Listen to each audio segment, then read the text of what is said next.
Shabbat Shalom, Yasharallah. We are the Hebrew Israelites becoming week in, week out to prophesy the downfall of his kingdom and to also wake up the multitudes of our people, so-called black Native Americans, some Indians and Latinos of the 12 tribes of Israel that is described and depicted and prophesied in the Bible.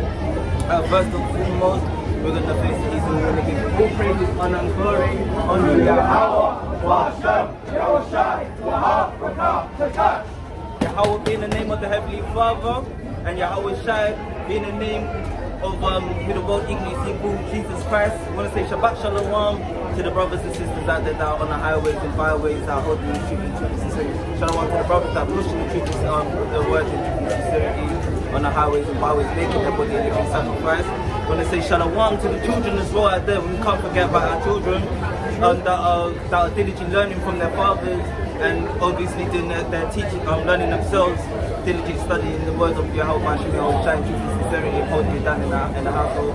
And Shalom to the sisters out there as well that reference their husbands, and if they don't have husbands, reference Yahweh Shai as their head, and diligently studying as well, because we're in these last days. Endurance is a must, especially where we're seeing things wrapping up. We're seeing laws that have been passed, that have been said from ages ago, that are now coming into fruition, with the cashless society happening in Mexico and in America, that's coming in 2027. Also over here where everything's going cashless, and just all the plagues and destruction that's going on around the world. So it's good that brothers and sisters are studying diligently in the street. Shalom, Don Israel. Shalom. So today's lesson I'm going to go into is the rise of the Tabernacle of David and what that means for these last days, man. Because there's a lot to come before that tabernacle is here. So, firstly, Bob Kushar, can you get me Larry.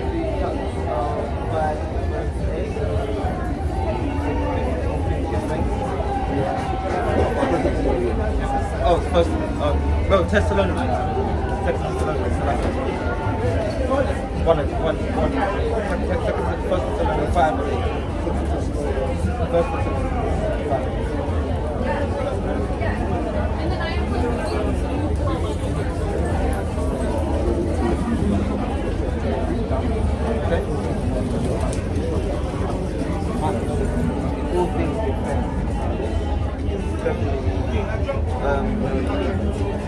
Why the prophet says that what we want to do is also in this truth is give thanks to the Most High Yahweh that we can come out here week in, week out, teach the nation of Yasharallah who they are according to the scriptures. Yes. Yeah, we can get that one. We can get that one. That's good.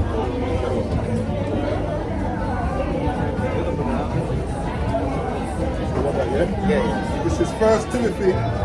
It's like in 1 Thessalonians chapter 1 verse 2. We give thanks to the Most High always for you all, making mention of you in our prayers.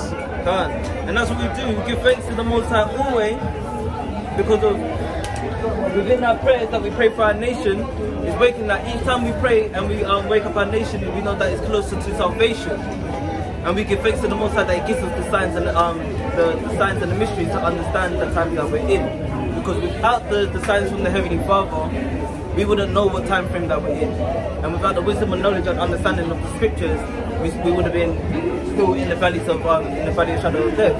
So we need to understand that we can't come in a doctrine that was taught to us from young about Jesus' love and coming back for hugs and kisses, when we know that the scriptures talk about war.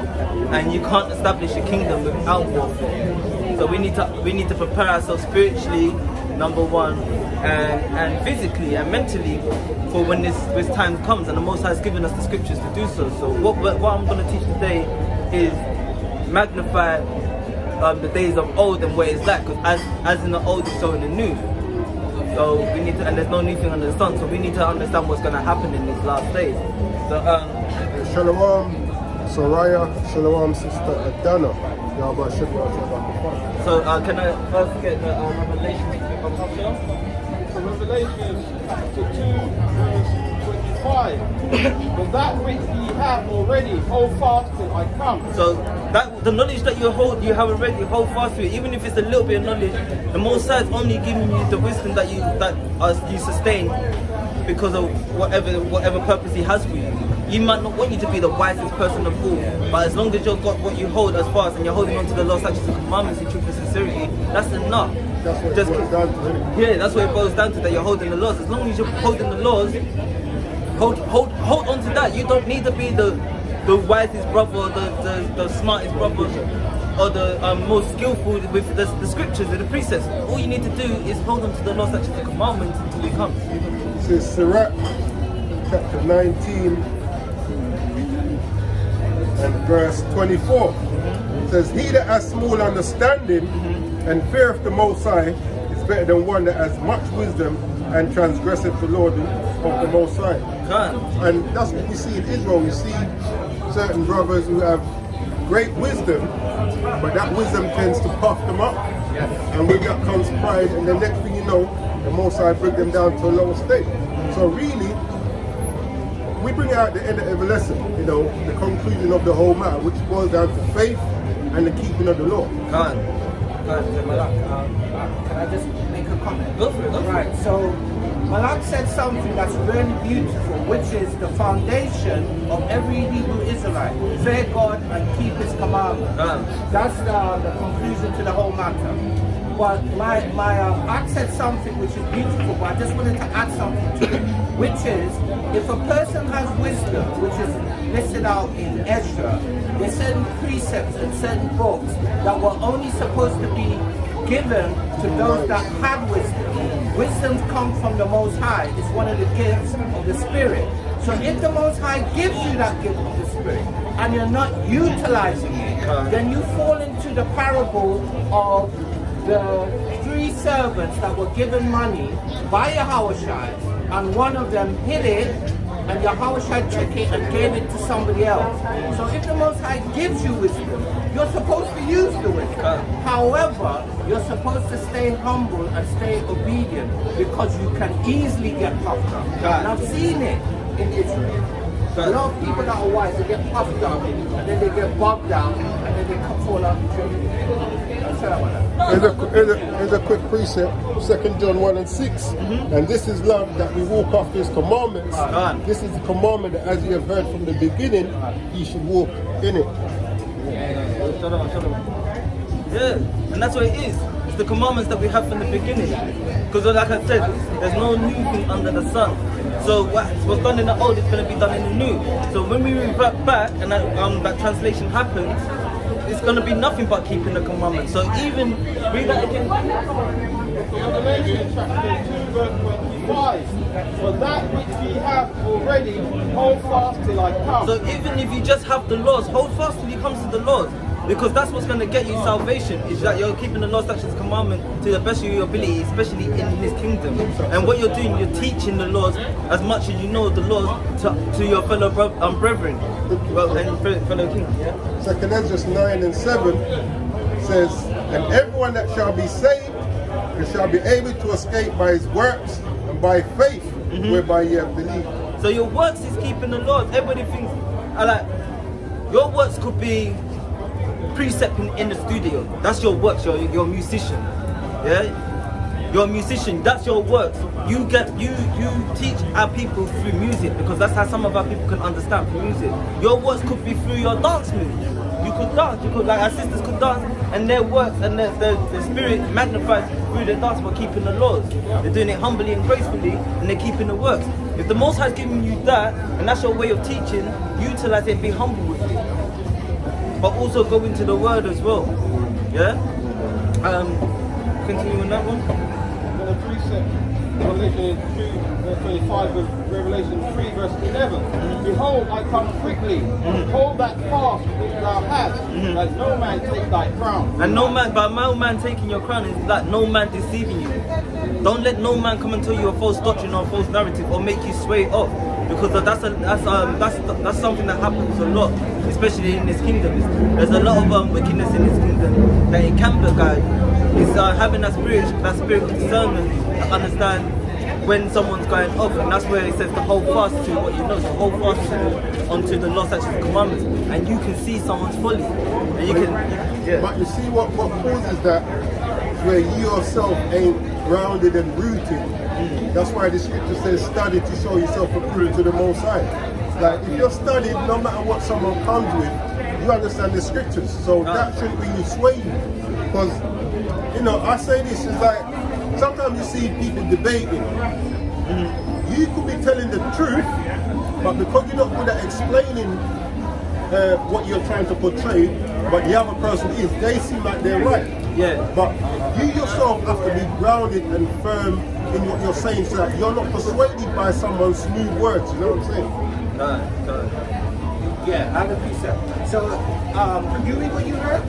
The precept. Revelation chapter 3 verse 11. Behold, I come quickly. Hold that fast which thou hast, that no man take thy crown. So this is the book of 2nd Ezra, chapter 2, verses 41 and 42.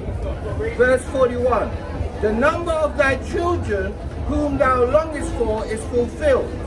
Beseech the power of the Lord, that thy people, which have been called from the beginning, may be hallowed, or set apart. Verse 42.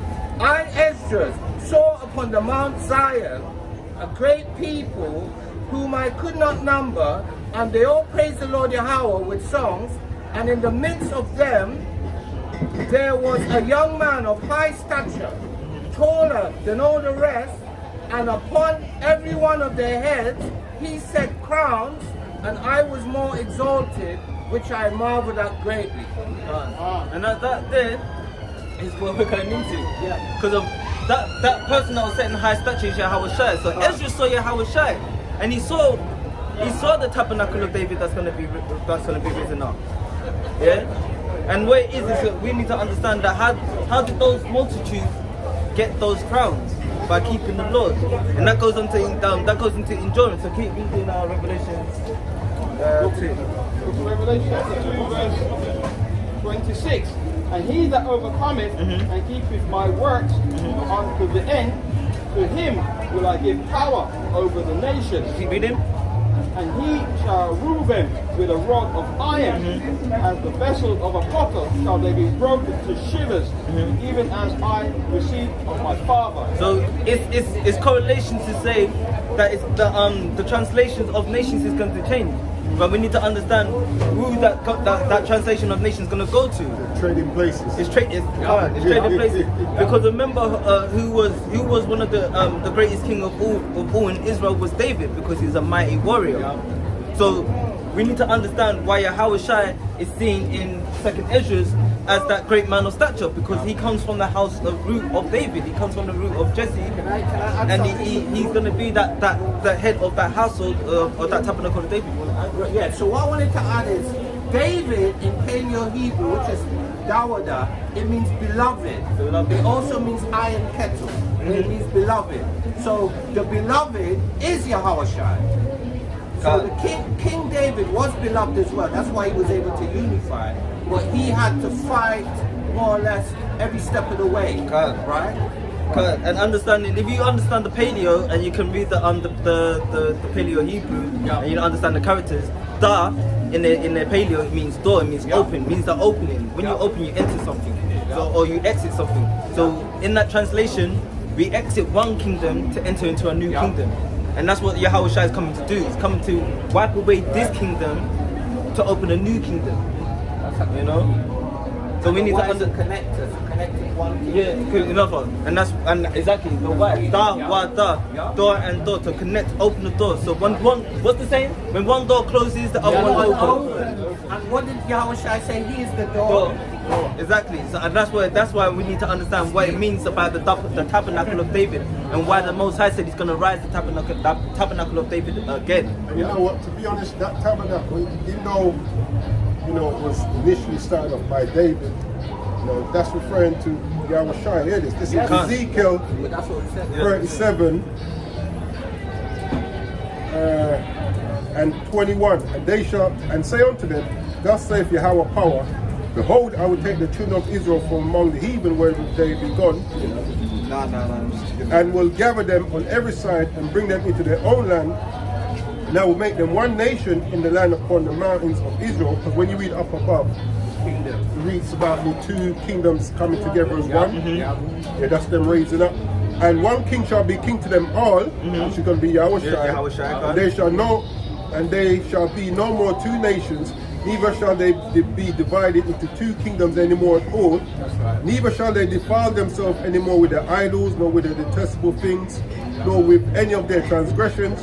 But I will save them out of all their dwelling places wherein they have sinned, and will cleanse them. That's the new covenant. So shall they be my people, and I will be their power, is my point. And David my servant shall be king over them, and they all shall have one shepherd, which is Yahushua. That's how you know it's dealing with David. And when you go back, that's way after David's king. plus also when you go to 1 Kings, let me quickly, I'll finish this. It says,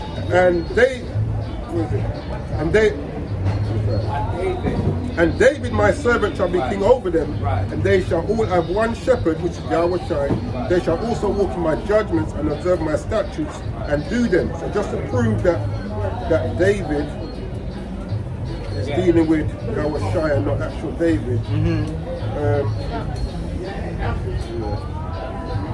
You can come close and have a look.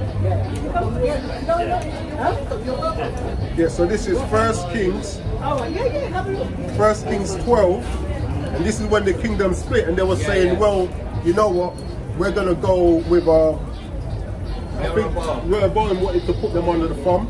So this is what they said. I start from 15.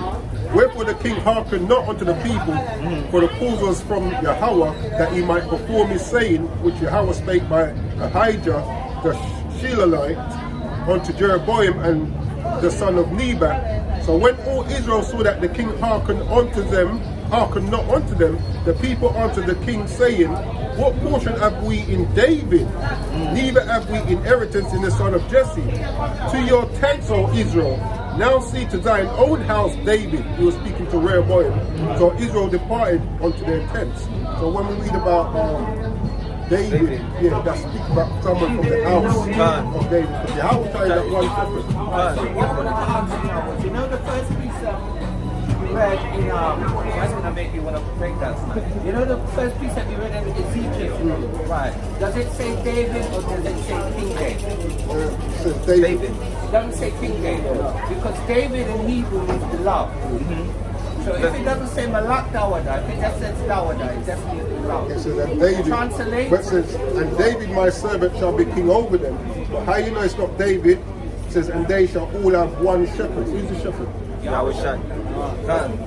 So you see how we're breaking down. So the reason why I went to break down the Tabernacle of David is understanding that what it means to be the Tabernacle of David and the army that's coming with it, and what prophecy is to be fulfilled when Yahushua comes back. Because if Yahushua is coming back, like I said, we're not going to do what the Christians say. And you know how it's not David? In Revelation, what was written on Yahushua's thighs that said the garment? King of Kings. Yeah. So, like, no kingdom has two kings ruling at one time. No. So that's how you know it's not. He is King of Kings. So we're not going to teach that Yahushua is coming back. Obviously he's going to come back with love with his nations, but he's got to come back with the judgment first, because he's also the ultimate judge. So he's got to come back and judge the nation as a king, and then he's got to now purge the nation as a king, because you can't get a nation without warfare. You can't establish a kingdom without warfare, because you have to subdue the people. You have to subdue the people. Yeah. Revelation 2:27. You shall break them with a rod of iron. Go back to that one. Shalom, Jacob Ben Israel. Shalom. Revelation 2:27. Revelation. Hold on. Shalom. Ronin 8 billion. Yabashim 8 billion. Yabashim. Shalom. Revelation chapter 2 verse 27. And he shall rule them with a rod of iron, and the vessels of a potter shall be broken to shivers. They're going to have to be broken to be turned over. Exactly. So the nation has to be destroyed in order to be rebuilt. look what they did to us. Like, how did they get us to suffer? Can't. Right, so I just wanted to mention something. One of my favorite spy series is Born Identity. But there's other ones as well that demonstrate what I'm going to say now. So in order to make a great spy or a great assassin or even a great soldier, you have to break, otherwise they're going to buck up. And there ain't going to be no bucking up in the kingdom. Even us coming into this truth, we have to be broken down to be able to be rebuilt. So when we're being broken down, we have to be broken down from this world in order for us to start ruling with a righteous heart. Because if we can't be corrupt in the kingdom. So in order to get rid of corruption, that's why he says he's gonna try us in the fire. Because if we get tried in the fire, we're gonna see the purity of it, of our work. That's how you get Clean. yeah. When you're purifying gold, you heat it up, innit? Yeah. That's how you get the just so it's the same with us. The way you get the what's that? Sirach 2. Can't. So Yeah. 2 and 1. 5. Five. Yeah. I finished 27. Oh yeah, finish it. Book of Revelation chapter 2 verse 27. And ye shall rule them with a rod of iron. As the vessel of a potter shall they be broken to shivers. Yeah. Even as I received from my father. Even as I have received from my Father. So what he says, even as he has received we received from the Most High, with these nations breaking us down, they're gonna receive that as well, because it has to be a balance. It's a just way, you know. Can I get precept? Revelation chapter 12 verse 5. And she brought forth a man-child who was to rule all nations with a rod of iron.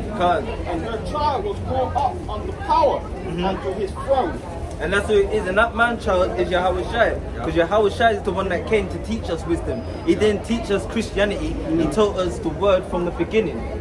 And the reason why he's done that is because that was his mission from the beginning. He knew what Yahweh Shai knew he's deaf before we knew he's deaf. So he knew that he had prepared that. Can you imagine if Yahweh Shai swayed and said, nah, I'm not doing that? That's what I was saying the other day. We sit down that I did.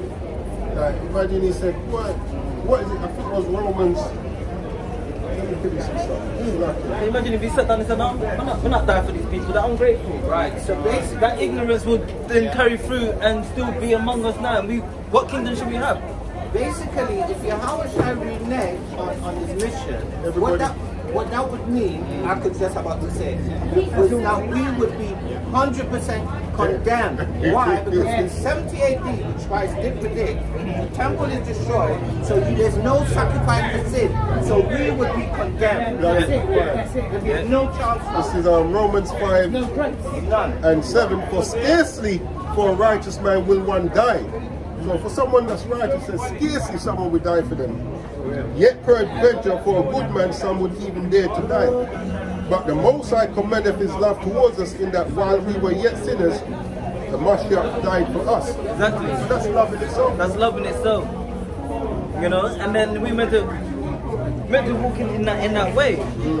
And the funny thing about it is that I'm gonna go into it, but David's men did the same thing for David. They walked for David with David, and David walked for them with them.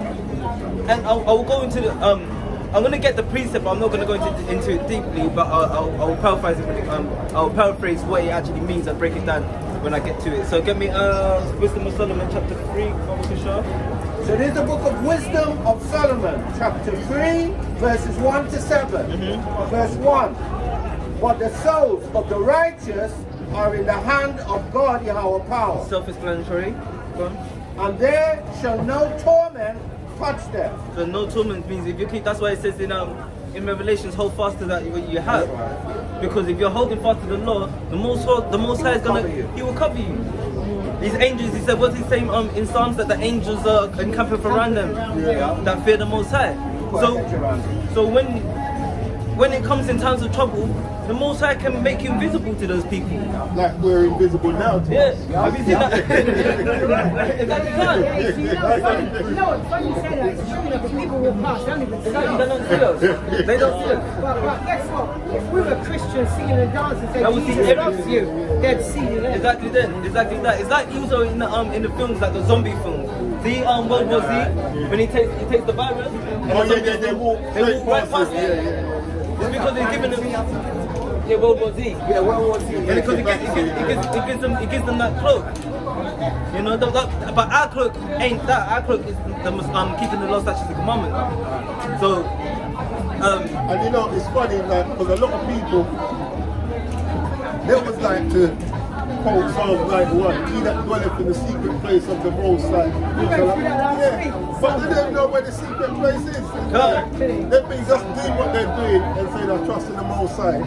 Yeah. secret place is keeping the laws. Like, get me, real quickly.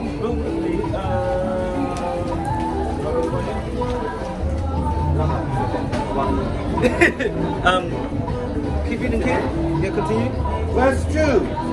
In the sight of young wives, they seem to die, and their departure is taken for misery. Verse 3. They will, in this truth, they will laugh at us. You know, they will laugh at us in this truth. They'll be like, look at him, look, he's been doing this for how many years? And they say this, look how he got taken up. Man, I thought God was with you. No, they will say that all the time. But you know what they forget to take into consideration? Isaiah 53:1. Yeah. Righteous perisheth, and no man righteous is found. Exactly.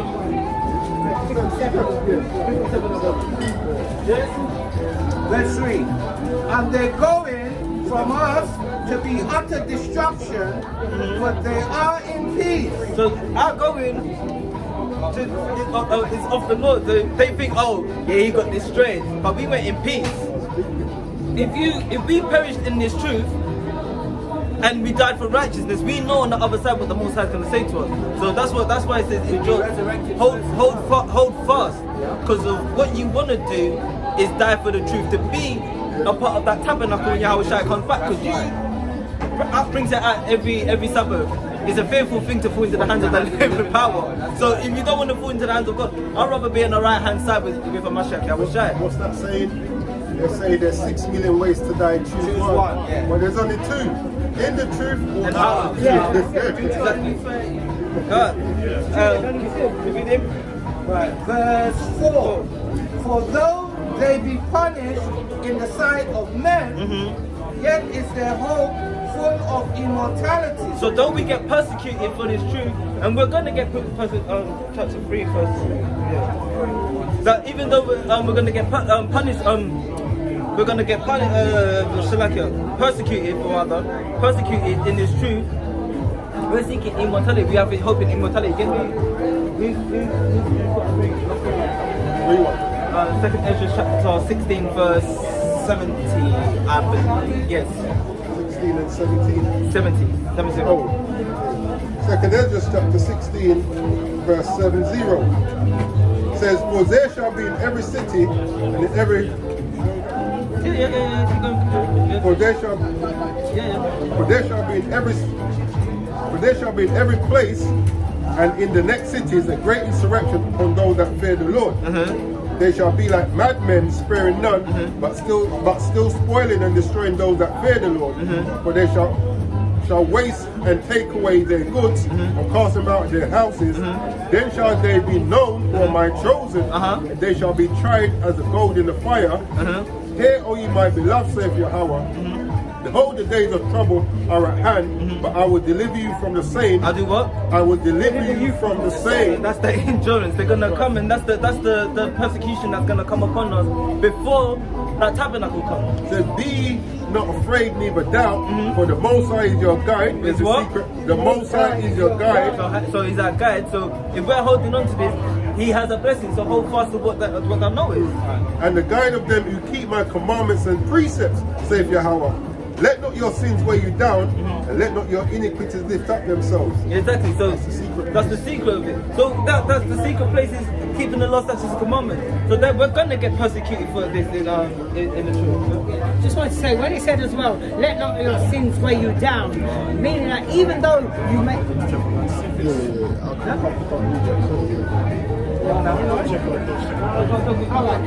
Yes, lucky. I was just saying that when it says let not your sins weigh you down, so even though you may transgress, don't dwell on it. Pick yourself up, clean yourself up, repent, and keep it moving. Right, the funny thing is, I was thinking more or less the same thing when my brother came up, when my twin came up. So basically, two things here. One, the scripture says, a righteous man falls 7 times and rises back up. Meaning that if you fall once or twice or 3 times, keep your faith and rise back Still up. come back up. And the other point I wanted to make is a lot of people, when they first come into the truth and they're very zealous and they slip, sometimes it causes them to fall out of the truth. No, hold fast. And sometimes it makes them question themselves. That's what I mean. Yeah. Shalom Azariah, and then a precept which is Romans 12. Yeah, how is my help? This is Daniel Allah. I beseech you therefore, brethren, by the mercies of the Most High, that ye present your bodies a living sacrifice, wholly acceptable unto the Most High, which is your reasonable service. And that's what it is. And verse 2, it says, and be not conformed to this world, but be ye transformed by the renewing of your mind, that ye may prove what is that good and acceptable and perfect will of the Most High. And that's what we was even talking to the brother earlier. Remember? That's what we were talking to the brother earlier about being renewed in your mind, meaning like cast off them old ways, be renewed, take up the law, statutes, commandments, and do them. And you know what, when you do them, don't do them burdensomely, do them happily, because it is for your good. Yeah, it is for your good. In the long, in the long run, it will benefit you. See joy in keeping the laws. Don't see it as a burden. The moment you start seeing keeping the laws as a burden, it's when the Most High is going to be like, okay, so now it's a burden. Remember, it's not meant to be a burden.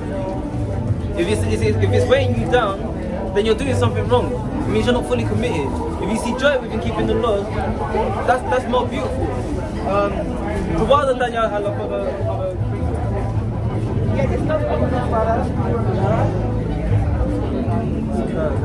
First off, what I wanted to say, you guys are a couple, brother and sister? friends? Oh, friends? Yeah. You look, in Spanish, it's simpatico, very nice to get.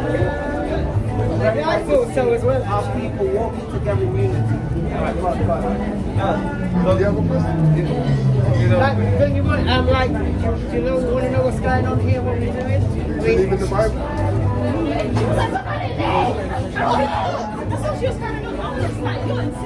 How about you, sister? You got any questions?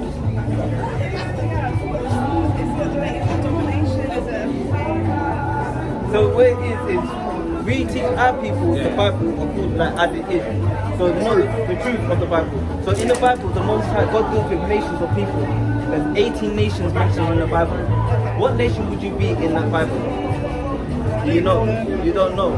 You don't know nothing about it. Can we quickly show you? Yeah? Doesn't bring up the image. And then I bring it up. 5 or 6. Let's go to quickly show you something. Are you a Christian by any chance, or you're more agnostic? So you don't really believe in that? Okay, So so we teach that every nation that we read about in the Bible is still around today. They just go by different names. yeah. We're not taught who we are. And there's like you read about Edomites, Moabites, Hamites, Ishmaelites, Israelites, Elamite. They're all here today. They just go by different names. No. So we teach the Bible. So what we want to do is show you who we are in the Bible as a people. And once you realize who you are, it explains why we go through what we go through as a people. And it explains what we must do to receive the kingdom. I just want to go quick question. So what would you see yourself as a nation, your nationality? What is your nationality? Yeah. Or your ethnicity? Ghanaian. Yeah. And you? Jamaica. Okay. So in the Bible we see Egypt in the Bible. We have Egyptians today. We see Cush in the Bible. That would be the modern day Ethiopians. They still know themselves as Cush. We don't know ourselves who we are according to God in the Bible. Even down to the Chinese people. The Chinese people can trace their ancestry back to Mo. That their common Chinese name and the eldest name in the Chinese family is Mo. Mo goes back to Moab. That would be the father of the nation of the Chinese people. Then they can trace that back because they come from the Mo dynasty. We can't trace our back according to this current logic and through the Bible we can. Because all we got taught was we came from slavery. And the black people, so-called black people, our nation started, or Jamaica, our one started from Jamaica. That's what we started. Where did we come before Jamaica? Or where did we come? We already come from Ghana. Where did I come before Ghana? Oh, that doesn't matter. You don't need to know that. Why don't everybody else knows where we're coming from. So why can't we have an understanding of where we're coming from? What are you hiding from us? What tribe are you from in Ghana? Huh? From the Hafo. Is that It's some countryside. What's the name of it? I hear you talk very softly. Yeah, it's like the countryside. Okay. I'm not going to look it up. Yeah, I will. I'll spell it. I'll research. How do you spell it? Sorry, it begins with brother. And then for you, you're Jamaican, so where was your origin? You know where your tribe is from, the west coast of Africa? Are you from the Coptic country? Is your people from the Coptic country with them roots? Are you from Sablamar? Where's your parents from? Okay. But you're Wrong Ahafo. Okay, I'll do research on that. but just going from that spirit, just going from the spirit, because I can understand. So where it is we need to now understand who we are in the Bible, and the Bible teaches us who we are as a nation. So what we're going to do, we're not going to do what the Christians do and just keep talking. Because if I do that, I'm going against the Bible. First and foremost, I don't want to do that. Let God be true and every man a liar.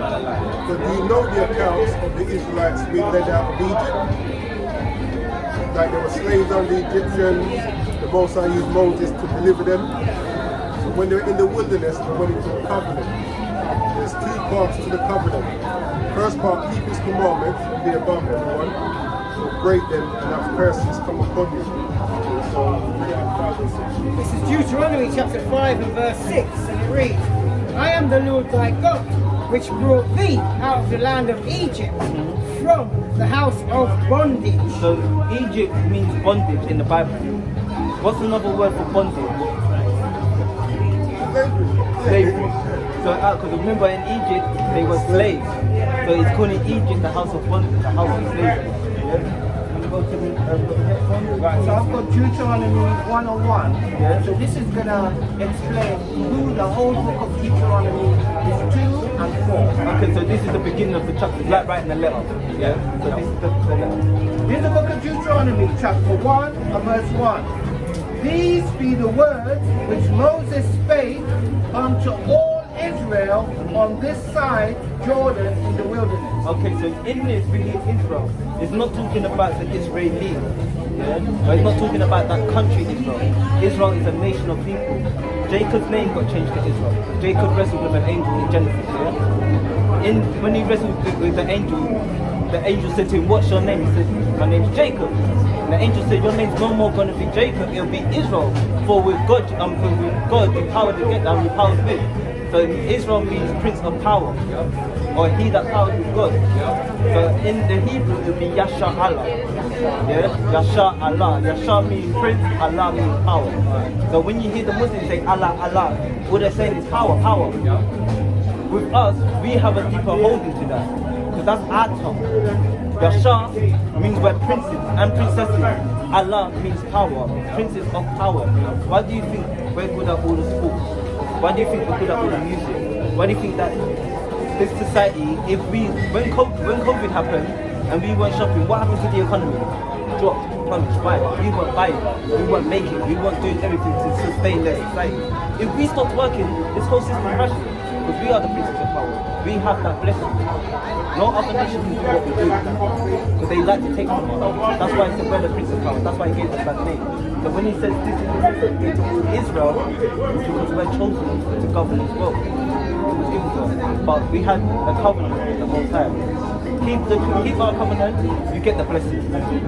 Break my laws, get curses. But God, the Most High does it smartly. He still gives us the blessings and He shows us, but we don't understand. We don't have to tap into it and utilize it to our full extent. Because Show them how we know. yeah. So listen to this. Deuteronomy chapter 28 verse 15. And it shall come to pass that thou wilt not hearken unto the voice of the Lord thy God, to observe to do all his commandments and his statutes which I command thee this day, that all these curses shall come upon thee and overtake thee. Verse 45. Moreover, all these curses shall come upon thee, and shall pursue thee, and overtake thee, till thou be destroyed. So destroyed means mentally destroyed. It doesn't mean like we're wiped out, it means mentally destroyed. It doesn't mean one. Yeah? Because thou hearkenest not unto the voice of the Lord thy God, to keep his commandments and his statutes which he commanded thee. And that's the key thing of why we got destroyed. We didn't keep the law, statutes, and commandments. So it's like you having a son and you're saying to your son, don't touch the kettle. If you touch the kettle, you forget your PlayStation. Your son goes, oh, I'm not touch the kettle, the PlayStation's gone. That's your law. Or don't go and play with Timmy over there. Timmy bad for you. Your son goes and plays with Timmy. What are you going to do? You're going to punish him. You gave him a rule, it's a punishment. God gave us a rule. You got the rule, it's a punishment. Yeah? Deuteronomy chapter 28 verse 46. And they shall be upon thee Curses are going to be upon you. for a sign. Now, what's one of the purposes of a sign? If I said meet me in Brixton outside Breed's Pharmacy, how are you going to know it's Breed's Pharmacy? The sign, identified. So these curses are going to be upon these people as a sign, identified by God. They shall be upon thee for a sign and for a wonder upon thy seed forever. So today, we should be able to go through those curses and see who they fit today. That's how we're going to identify these people. So when it says for a wonder, for the Prophet said, like you said, think upon it. Why am I going through this? Why is this happening to me? Why, like we go through like, why is it always a so-called black man that gets in trouble, gets arrested, but a white man does the same crime but he's not getting the same punishment? Why are we going through it? As a nation we feel it, yeah? We always ask this question. This is Deuteronomy chapter 28 verse 16. And So what I say, when you go through the curses, some of them you can fit on various nations, but some get a bit more specific, which narrows down who these nations are.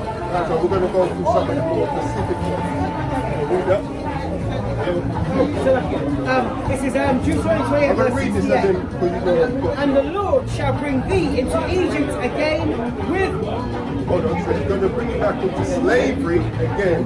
with ships. So when we look at history, what type of people do you know went into slavery on ships? Exactly, read on.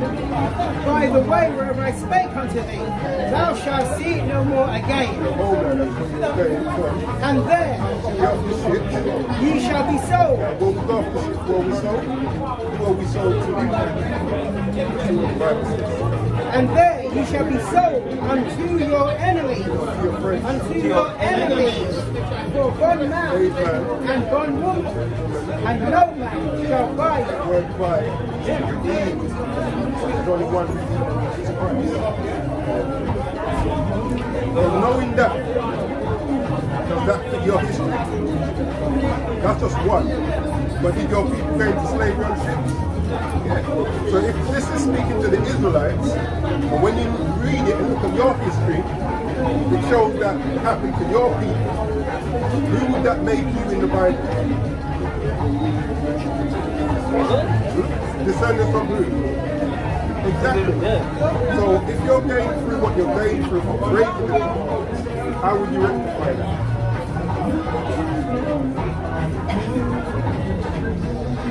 That's what we're trying to teach our people. Keep God's laws, statutes, and commandments and faith in Christ. That's what the church don't teach us to keep the laws. Look, the church said the laws are done away with. They teach you come as you are. And stay at Stay as you. It's like you having a son. And your son starts acting like a bully, but you're like, stop acting like that. I didn't raise you like that. And then your mama says, oh, let him come as he is. That goes against your whole narrative. You're like, what? That's like you having a daughter, your daughter wants to be boisterous to you, wants to be back daddy. You're like, you're my princess. And then mommy goes, don't put your hands on the you can't. Now mommy says, no, there's no balance. Yeah? That's what it is. It's the person that fit our own now. Just bear that in mind when you read in the Bible. Just bear in mind that it's speaking about you and your people and in the way God speaks with you. Thank you for stopping. And now I'm right there. And you know you're locked here. You know they're mentioned in the Bible. You're not locked in the Bible. Yes. You know if you read Judges, it tells you about where's the lock. The Nazarite. Yeah? You know, yeah, in Judges 3. So when you read about the law, people think, when people read about the law, they just think it's a hairstyle. No, it's just the second part, the whole time. You want to know, hold your right, hold your ball. You will sell to the time. You will see your anointing, you will do a specific job. But Samson was I think Samuel was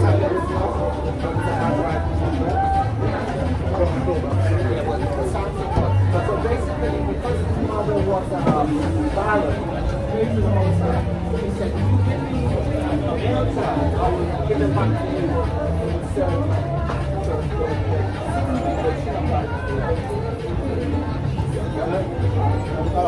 Blessed day. All praises Yahweh where was he? Wisdom of Solomon, right? Yeah. Let's read verse 4 again. Verse 4. For though they be punished in the sight of men, yet is their hope full of immortality. Yeah, that's what it is. Though we be punished in the sight of men, our hope is in immortality. Because we're going to get persecuted. So someone get me Revelations 2 and 10. Revelation chapter 2 verse 10.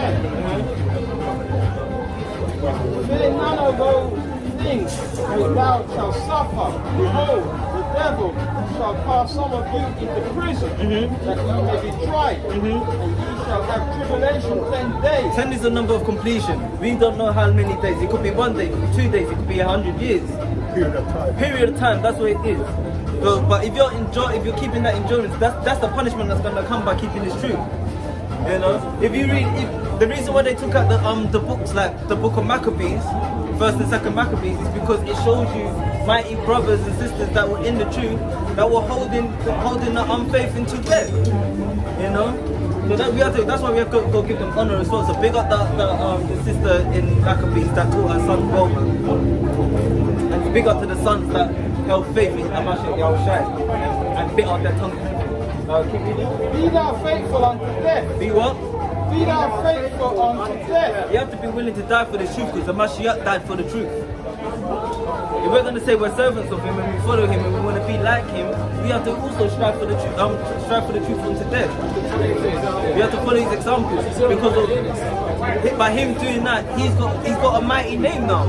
What it is the heathens have tarnished it. We just now have to revamp it and bring it back to its original light. So no longer whitewashing it. We're gonna give it some Israelite in it. Yeah. Be thou faithful unto death. I will give thee a crown of life. And there's that crown again, like the brother mentioned in Ezra, 2nd Ezra. That's that crown again. So that crown is that crown of life. It's keeping the law, statutes, and commandments. It's changing. It's becoming that spiritual body for that warfare. And you know what? Because it's about raising up the tabernacle of David. You know, did you know Ezekiel 37? Huh? No, I think I'm done. Come on, quickly about Ezekiel 37. Ezekiel 37. Because this is start 3 of them. It's the book of Ezekiel, chapter 37, verse 3. And he said unto me, Son of man, can these bones live? Read verse 1. Verse 1 of Ezekiel 37. The hand of the Lord Yahweh was upon me, and carried me out in the spirit of the Lord Yahweh, and set me down in the midst of the valley, which was full of bones. Verse 2, and caused me to pass by them round about, and behold, there were very many in the open valley, and lo, they were very dry. Verse 3, and he said unto me, Son of man, can these bones live? And this is why the tabernacle has been risen up again, because they're dry. And I answered, O Yahweh power, thou knowest. Now when you read on, obviously I don't want to take it the other way, but that's also going into the tabernacle being risen up. There's a point where, those that's been risen up, they're in a dead state. This word that's going to rise them up. Actually, like the scriptures say, like the preaching of some is foolishness. Verse 12 say, chapter. Jeremiah 3 and 13. Yeah, Ezekiel 37 verse 12. Therefore prophesy and say unto them, Thus saith Yahweh power, Behold, O my people, I will open your graves.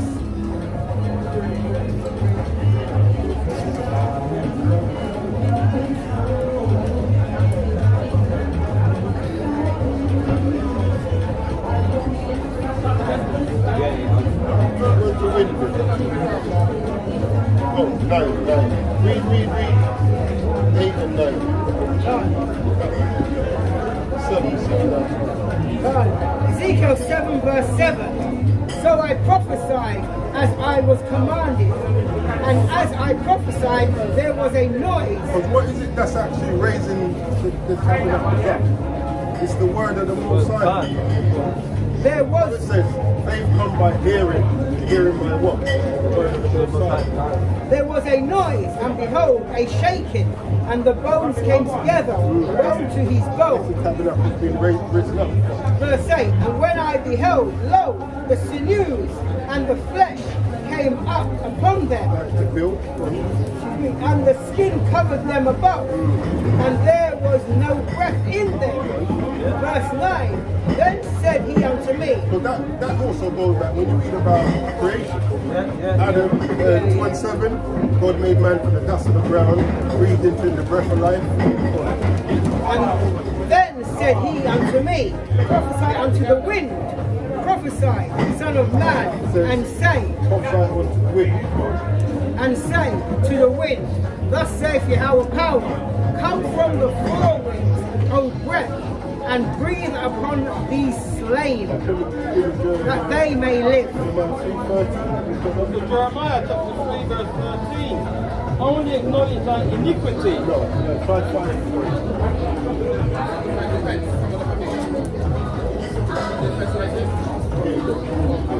Jeremiah chapter 5 verse 13.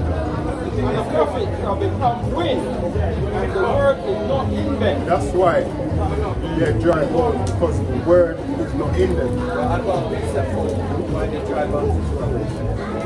the prophet shall become wind, and the word is not in them. Thus shall it be done unto them. Yeah, so this is the book of Daniel, chapter 12, and verse 9. And he said, Go thy way, Daniel, for the words are closed up and sealed till the time of the end. So that's why the bones are dry, because the word was sealed up. Now people were sinning. Exactly. So now we're waking up. We're rising at the tabernacle of David.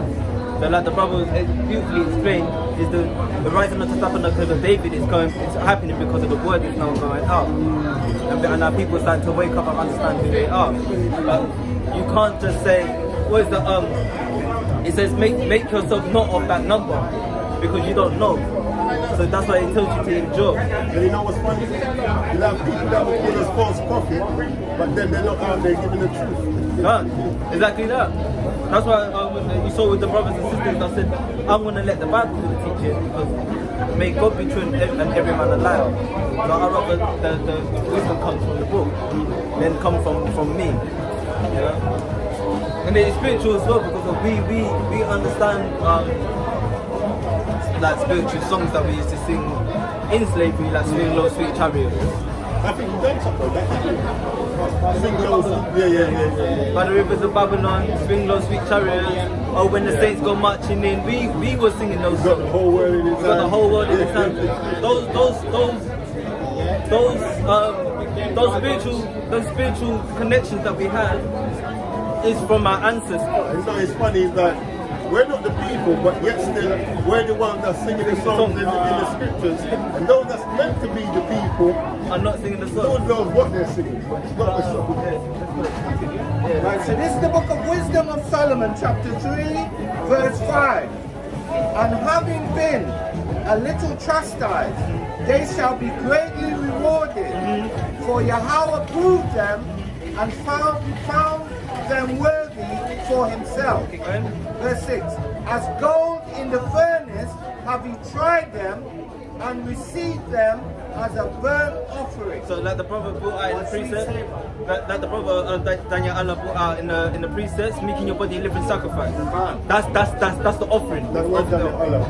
It was done Israel, but that's Daniel Allah's precept. That was one of his favorite precepts. Yeah. Okay, Don Israel Salakia. So Don Israel brought that out. That was the burnt offerings that were making our bodies a living sacrifice doing the work.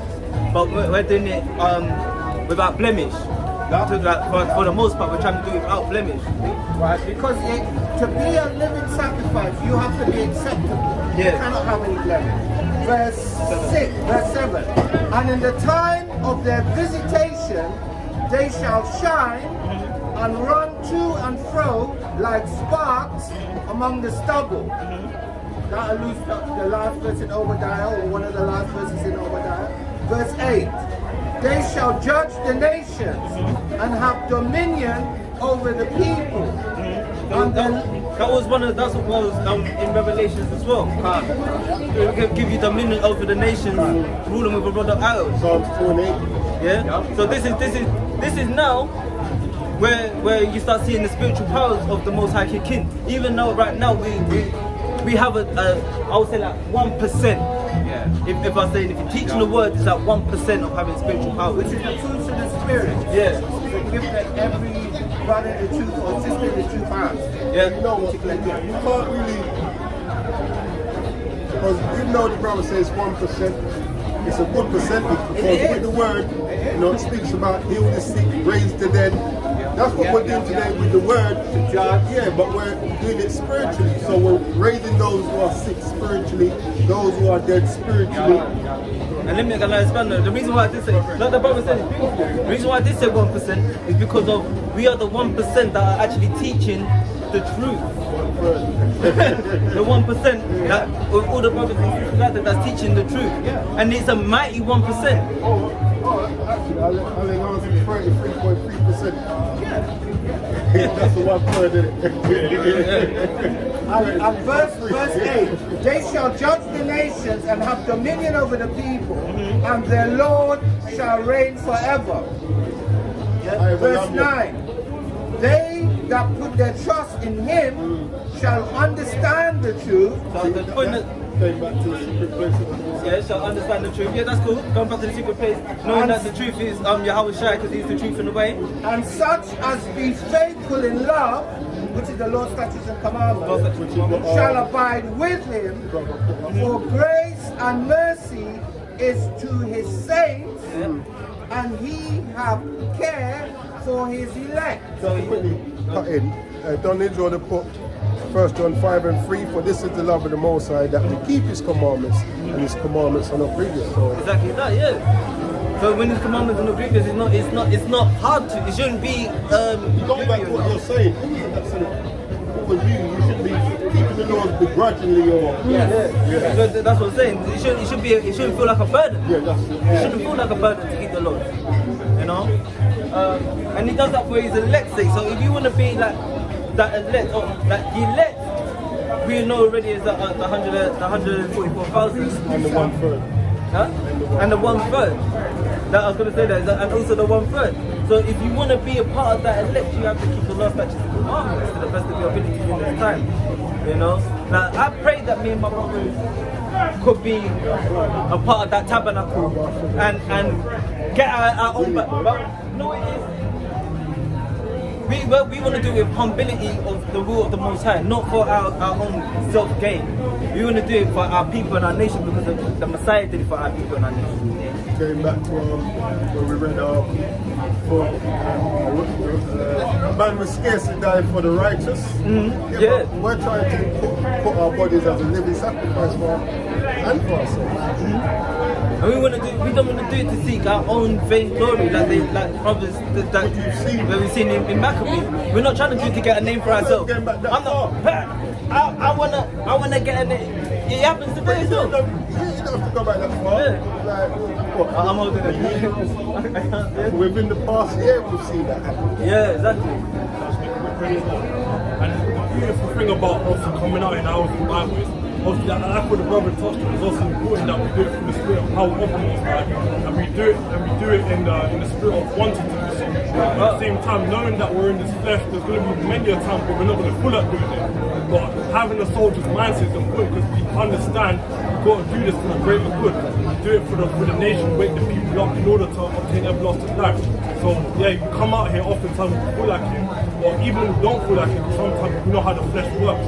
But we've got to make sure that the spirit perseveres and make sure that we do it irrespective of how we feel. Why? Because we understand we've got a mission to do, a mission to accomplish. And that's to obtain everlasting life.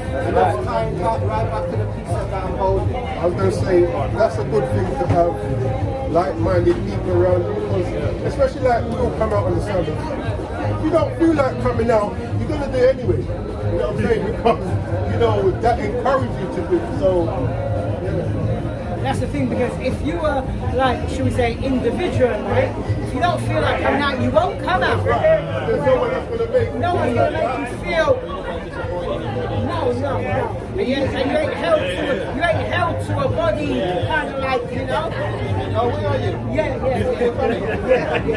Individualites usually don't come out of the streets anyway. They're people warriors. They usually go on people's chant and bring out their views and ideas, but they don't come out in person. So they usually don't come out. But I know, say, I was an individual like before I met the brothers, but I came out. I did come out because it felt. That's what I had to do until I, met the brother, and then, well, the rest is history. And that's what I'm saying. That's what I'm saying. With brothers is different because, like I said, this brother was born for being an individual, because that's what he's calling. The Most High didn't set that up to be up and that body like that. But other people that don't come out on the highway, they do it through music. They might not be other vehicles, but they're doing it still in truth and sincerity. They're going through it, they're playing precepts, they're giving you something. They're not like the Christians where they're just gonna sing, "Sweet Jesus, clap your hands up." They're not doing that. They're going precept upon the precept, line upon line, and winning within the verses and establishing it and breaking it down. people to think that you have to be, because there's this idea that, when you come into the truth of the life, you have to be on the highway. It's not everyone's portion. Yeah, it's not everyone's portion. You shouldn't be forcing someone to do that, the spirit to lead us. But I'll say this, if it is your portion, don't let no one quench that spirit. Right, so like my twin usually does, he says what I was thinking. So basically, I addressed this earlier. The Most High, or the Spirit of the Most High, He gives every individual gifts. So if you have the gift to come out and speak, or if the Spirit's prompting you to come out and speak, you do that, because to not do it is to reject the Spirit. There's a brother, remember your show? This brother, when it comes to video editing, That was his calling. Lord, if you ever want, what was his channel? I want to go back and look at something. I'll find it. Yeah, and send it. But if you see, he'll do they just He'll do like prophecy breakdowns, edit. proper mad. But when it's like That was movie type editing, like the brother's portion was wicked, man. I know Manata's out for Yam Yam. No, not wicked, righteous. It wasn't wicked. It was righteous, man. No, he don't touch. He don't touch his son. You say he's good at video editing, but up to that one. You can't touch yourself. So when you know what you're talking about. and like no, just to keep on topic of what we're bringing Yes, up. Even this is us building an army. Us being on the highways and byways, we're in a battle now. We're in a spiritual battle. So we have to. That's why it says to hold fast and endure, because we have to deal with demons on a daily. So we're not in a physical battle right now. We're in a spiritual battle. But spiritually, it can drain us out. That can physically take a toll on us as well, and a mental toll on us. So we're fighting week in, week out for this. That's why it says make your body a living sacrifice. There was a brother in America. He's out on his drones in a park, and this Edomite come up and pull a gun on him. Now, it turned out to be a fake gun, but you don't know that at the time. Exactly. He managed to get the gun off him and then add the better run. So, it's not really easy being out on the highways, you know what I'm saying? Everything can happen. Right, so I just want to touch on what Malak said. There's a movie actor, I think it's either Stephen Baldwin or James Baldwin, because there's like three brothers called Baldwin. But one of the Baldwins was on a movie shoot with a blank gun, and he fired it, and the person died. Over here. No, the person I'm talking about is an American. I don't know where it was, but he's an American actor. And the person died. So when it's a blank, a real gun, a gun is a gun, you know. Oh. I just want to make a quick point to what you said. The brother made a point when he said that we're in a spiritual battle. And also, the way I see it, one of the major reasons why we are is because we're in a spiritual debt. We owe ourselves. What we're doing right here, right now, in terms of bringing forth the word, that's one of the least things we can do. It's one of the least things to know what to be like. To most, like, you know what? We're thankful for you putting the spirit upon us to actually do your service. You know, it's just out of example, humbly speaking, when we know that we're in financial debt, we know we've got bills to pay. Go out of our way to stress as to how we're going to make the money to pay what we need to pay, you know. And we have to have that mindset when it comes into the truth. We have to feel to ourselves, you know, how can I thank the Most High for putting the spirit on us to come into the truth and teach the word? What can I do to please the Most High as much as I possibly can? To understand that we are in a spiritual debt, we have to keep the fire going by adhering to the service that the Most High has given us. You know, that's how we say our thank you to the Most High. You know what it is as well? It doesn't even cost much. Just to keep the law, statutes, and commandments. That's all he asks us. Keep the law, statutes, and commandments. In the world, you're stressing. You've got no money. Like the brother said, you're financially trying to pay bills and everything, and you're trying to owe back this, and the bank will be on you. You need to owe this much, and you're stressing about, oh, how am I going to give this back to the bank? But the Most High said, all I want you to do is keep the law, statutes, and commandments. If I give you a task to do it, go do it. Imagine we could keep Tabernacle how we're meant to keep it. It's a law to celebrate for 7 days. Yeah? You know, Jake likes to party already. And also I said, 7 days. I'm putting it in law. Yeah. People I see And doing this that, is the Sabbath. Yeah, yeah. the people I see doing that on the left-hand side is the people that follow the carnival tradition, right? Because in my country, this carnival is 7 days straight party, no sleeping. And they're actually doing it. But not split up, huh? No sleeping. All in your bed in the gym.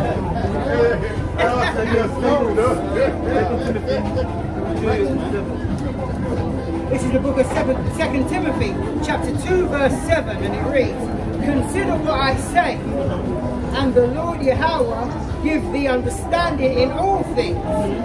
Verse 8, "Remember that Yahushua the Mashiach of the seed of David was raised from the dead, according to my gospel."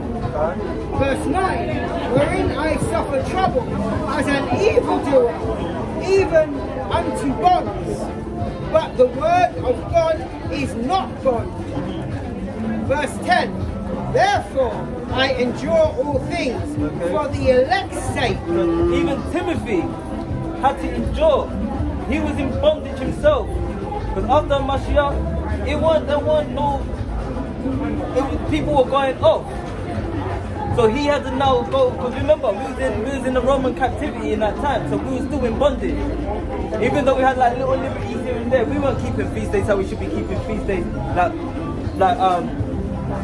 There was only... I think they were keeping it better then than they were now. Than they are now. Remember, we still had, you know, we was on the Roman, we still had quote-unquote Israelite rulers. Yeah. That's what I'm saying, we had Israelite rulers at the time. But we were still there was still a lot of our people that were going off and keeping customs from what we knew from the Greek captivity, leading into the Roman captivity. So even trying to teach them, it still must have been hard, especially them knowing. So for Timothy, can you imagine Timothy's like, brethren, you know you can't do these things here. You know what, man? I had to stop them things there. You know? But now he's not doing it. I'm good, man, I'm good. Exactly. He wasn't doing it. He was doing it on a calming thing before, because read that again. Come on, verse 10. Read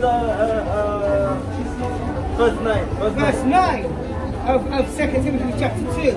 Wherein I suffer trouble as an evildoer. So when he was going off himself, getting called to come and do the work, he had a beard. I told you, he's like, that man have a clean garment. So he's adding into a confession here. I wasn't evildoer, I was doing wrong. I had to change my way. I was suffering trouble, I had to change my way. Even unto bonds, but the word of God is not bound. But you know what? He said, as an evildoer, he was suffering trouble. As a good doer, you're going to suffer trouble. But the thing is, it's better to suffer it as a good doer, because you know the outcome in the end is going to be better. Which is linking back to dying in the truth or dying out the truth. Verse 10. Therefore, I endure all things for the elect's sake. I will endure. If a brother come up to me and I saw that his brother was hurting, and I could see in his eyes he's hurting, and he starts to attack me, I'm going to defend myself. I ain't going to slap the brother back. I'll hold the brother and be like, bro, I feel you, man. I will cry with you. What our people don't do, we don't cry with each other in righteousness. We're quick to throw hands and get aggressive. All it takes is for you to stop the brother, hold the brother and be like, bro, I'm crying with you, man. You can be punching me in my ribs, bro, I'm here. It's gonna take that spirit for them to drop and be like, bro, I'm here. I can hold it. You know? It's that endurance. For the elect's sake. For you, I will pray and fight for my brothers to be a part of that elect. Isaiah 40 and 29. I didn't finish all of 2 Timothy. We finish that and then Isaiah 40. 2 Timothy chapter 2 verse 10. Therefore I endure all things for the elect's sake, that they may also obtain the salvation which is in Yahushua the Mashiach. When you read Ephesians 4, I think 10 and 11 tells you he made some apostles, pastors, evangelists. It says for the perfecting of the saints. Yeah. That's the purpose of it, to help our people get better. With eternal glory. Because when you think about it, that's what we're trying to do, help our people get better. But even before we even reach this stage, there's others who was risen up to help us. Okay? The reason why we're doing this was we're building up that tabernacle, that army, because we're teaching the word to build the army. Because what does a battalion do? They rally, they talk. Why are we fighting? We're fighting for our law, statutes and commandments. We're fighting for our rights. We're fighting for our people, for our nation. Other people ain't gonna like that. So sooner or later it's not gonna be okay, we're having a discussion, it's gonna be what is it? Let's get it cracking now. But we can't be calmly and be like, we're just gonna get cracking. We're patiently waiting for the Messiah. He's giving us a job. He says, just go rally up my people, man. Don't do anything, just rally them up. Wake up the dry bones. Wake up the dry bones, keep the law, statutes, commandments, wake up the dry bones. And then when I come, they're gonna know. So this is why we're in the spiritual warfare. When it gets physical, you're gonna see how it You're saying that we ain't got no military might. Oh, that was at the front. So we ain't got no military might. So, you know. Yeah, so when you got us like this, like the African nation, right? They ain't got no real military. And the military they do have is always supplied by the western side of the world. Yeah. Because the training is by the western side of the world. it's The funny. arms is by the western side of the world. And that's how the Most High put it. For us to be delivered, we have to rely on it. Because you can't deliver yourself. You know what? I have to pick up the brothers in Brazil, because they're going back to the old ways, the old school ways of fighting, and indigenous Filipinos, they're going back to the old way of combat. And it's not, even though, Capoeira, you even though like, the Western, I want to see you do that. You don't come back up. even though the Western Hemisphere have got the big tanks and the guns and the artillery like that, remember that military formation came from the mindset, it didn't come from your guns, it came from strategically planning. Now they don't even need to strategically plan, they just press a button. Push a button and it's done. So if that's what they want to do, the Messiah is going to be, push a button, but we're gonna come with you raw spiritual power. And that's the law. And that's the covenant. Isaiah 29-21.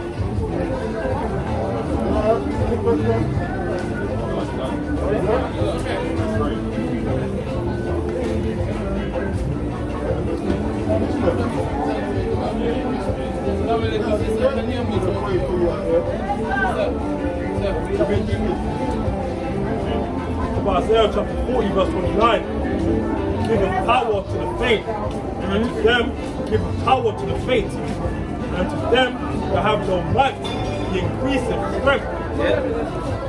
Granted, even the youth shall faint and be weary, and the young men shall utterly fall. and that's what he's saying. Because in this time, we're faint. It's gonna give us that strength. Every time, that's why it says endure. Hold on to what we've got. Because it is a battle right now.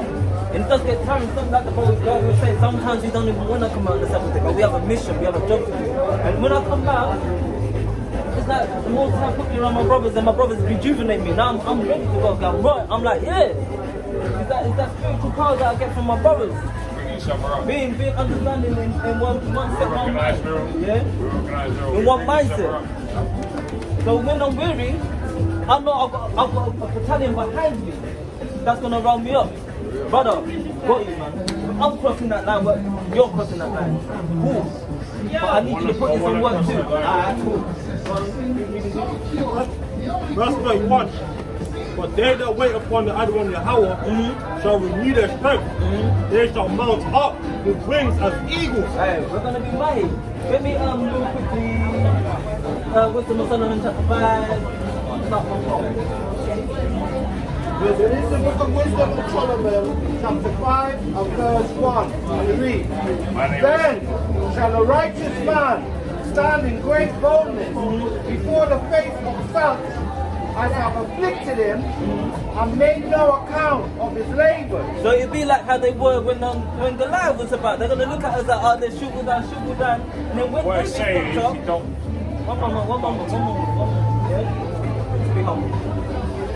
It's gonna be like Goliath. When Goliath comes, he's laughing at us, and then when David step up, him shovel down. That's gonna be the same thing. They're gonna cheat. Then shall read again. This is the book of Wisdom of Solomon, chapter 5 and verse 1. Then shall a righteous man stand in great boldness before the face of such as have afflicted him The Most High is gonna renew our strength on the faces of those that afflicted us. and make no account of his labors. Make no account of the work that we go through week in, week out to wake up our people to tell them who they are as a nation.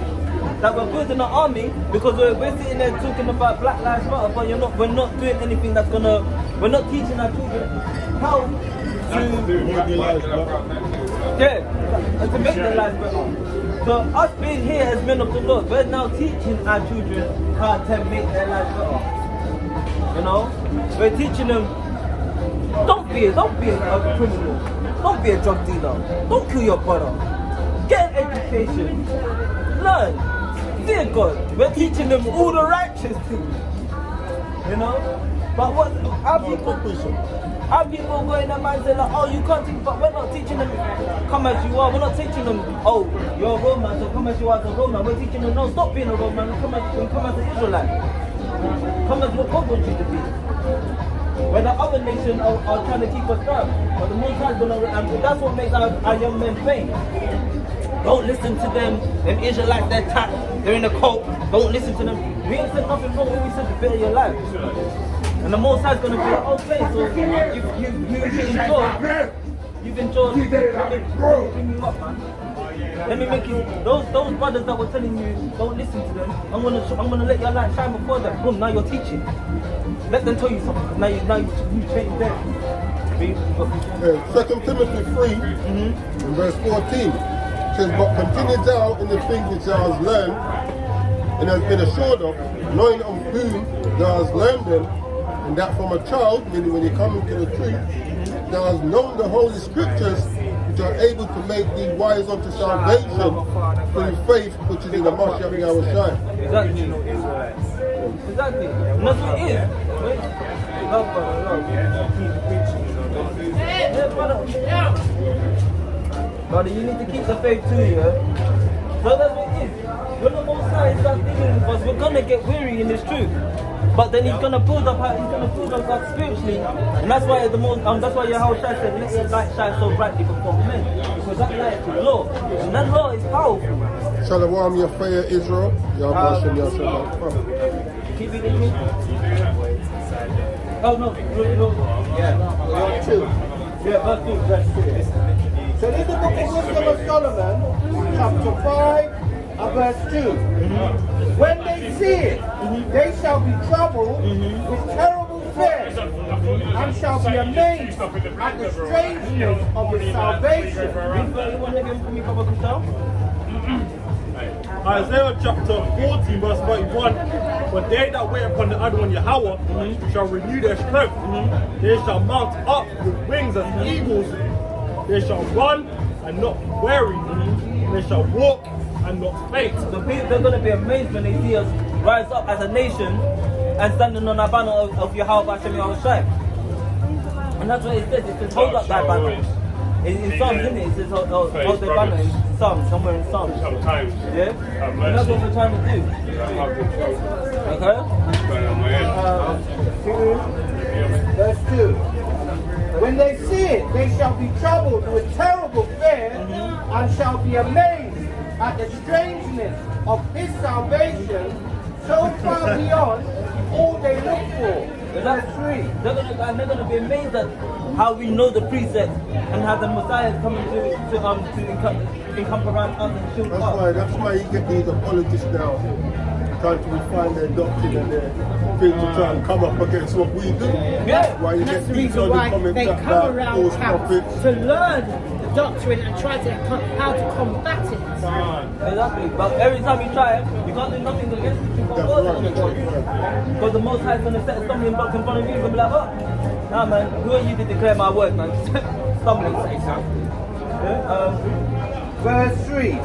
And they, repenting and groaning for anguish of spirit, shall say within themselves, this was he. Yeah, because Do you know what I like about that verse? Read that from the top, that bit. Verse 3. And they, repenting and groaning for anguish of So spirit, they're troubled. And what's this? shall say within themselves, There's the bit here. Because they're not going to have the bottle to openly declare it. So they're going to say it within themselves. They won't come out and say like, you know what, you're right. They're saying it within themselves. Damn, these guys, you know what I'm saying? Yes. this was he whom we had sometimes in derision. they come on the common boy false prophets. Yeah. But you see, they ain't got the nerve to say, you know what, sorry, you know what, We you were lot wrong. were right, and we were wrong. They'll just say it within themselves, and they'll keep hush. Like they never said nothing, they never went against us. And the proverb of reproach. I'm a dialogue before. You know that video you did when they were one Christian against 7 Israelites? Yeah. Remember that one? And the lady said that the black Hebrew Israelites are racist, they want to have like Edomites or up and they get slavery. Yeah. But that was the anguish of spirit. She was against the doctrine. But you guys put the Israelites into captivity in Revelation 13 and 10. It was in the scriptures all along. But you notice all the questions she was asking were some of the main things that we bring out. Yeah, because she's a student of vocabulary. They're apologetic, so all the apologetics are under. That's why. And then what you're saying, sorry. That's the reason why when Priest Hakar and Hassan said salvation is for everybody, vocab made a picture and said job accomplished. Mission accomplished. They're all under him. Verse 4. We fools accounted his life madness and his end to be without honor. Yeah, exactly. Go back to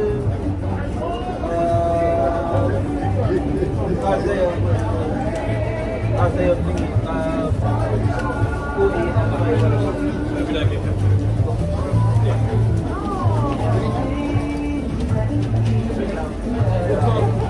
Baruch chapter 4 verse 31. Miserable are they that afflicted thee and rejoice at thy fall. Miserable are the cities which thy children You know what, serve. that's a nice chapter as well, you know. Miserable is she that deceived thy sons. For as she rejoiced at thy ruin and was glad at thy fall, so shall she be grieved for her own desolation. Right, and that's what it is. That's what we're hoping for. That's why we want to. We think, oh, when the saints go marching in. About, what did you say at the end? About Mawaf lababa, yeah, Mawaf. mawaf lababa, abab lababa. You know? So that's why when we think, when the saints go, They left the Babylon, they traveled to Babylon. yeah. That's why when we're saying, oh, when the saints go marching in, all I want to be in that number. Because that's what we want. We don't want to be the ones that say, I told you so. That's right. But we want to stand with the man that says, they told you so. Now, we don't want to be the ones that say it. Because the Messiah is going to come and say, look, I told you so. And they're going to be like, oh, but you didn't tell us. We listened to them, but that was in my words. And when it says, I want to be in that number, that's either the hopefully left or the one. Or the 1/3. Yeah. Well, you know what? I choose any one of the two. You know what? So not the 2/3. Like, if you mention the scripture where they say the 144 for 1/3, I'll say the 1/3 is coming out of, I mean, the 144 is coming out of the 1/3. It's their elect. I don't think it's like 1/3 plus 144. I think all of Israel have an opportunity. That's the reason why Christ came. Yeah, but it's only 1/3 that's going to take you. He gave an opportunity to all Israel. However, 1/3 will take and hold fast to it. However, there's always a remnant that the Most High keeps from bowing to Babal. That's the elect. That's the select. They've always been selected. Out of that 1/3, That's what I'm trying to say. And they're distinct from the 1/3. Because from birth, like Samuel, from birth, they were selected.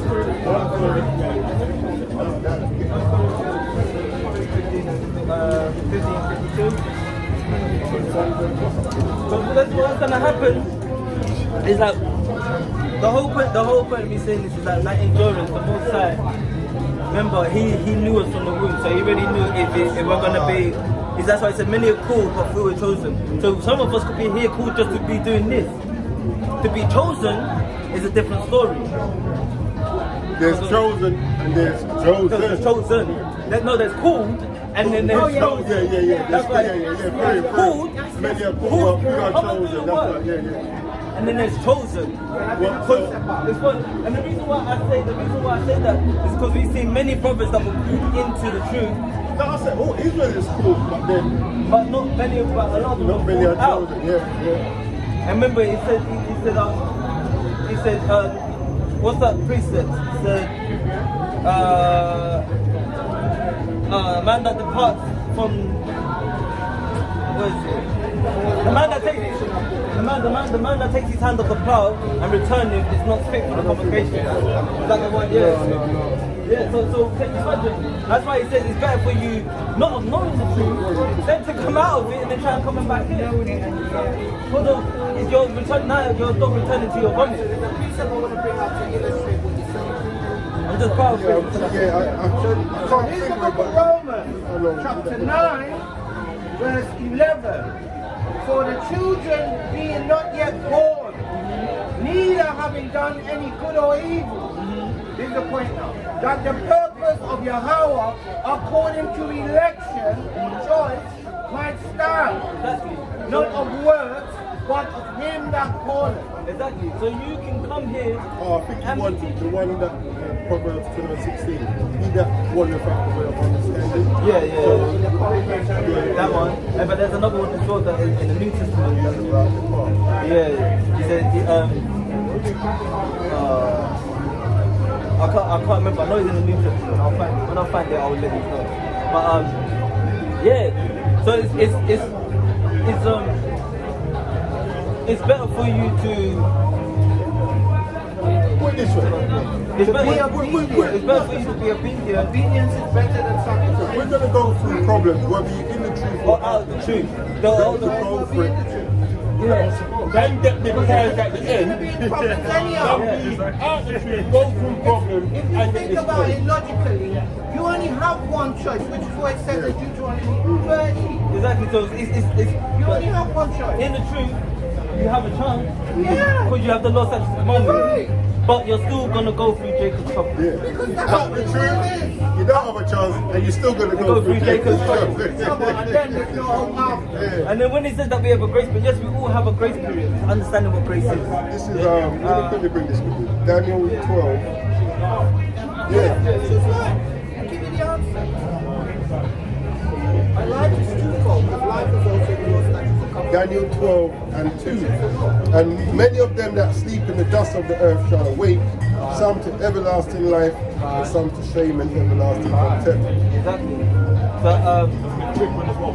No, it's funny because I remember watching a video of a BOW, I think it's Believers of the Reality. And one of the main teachers was asked the question, how would you feel? What would happen if everything you believe in turned out not to be true? And his response was simple.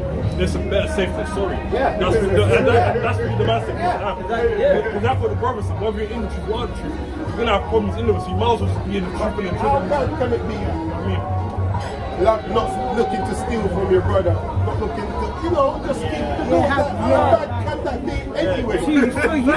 Yeah. For you. I don't want to steal his bag. Oh, that's a bad thing, my brother. You should want to team for him. Right, I want to give you an analogy to show you how absolutely demonic and stupid that logic is.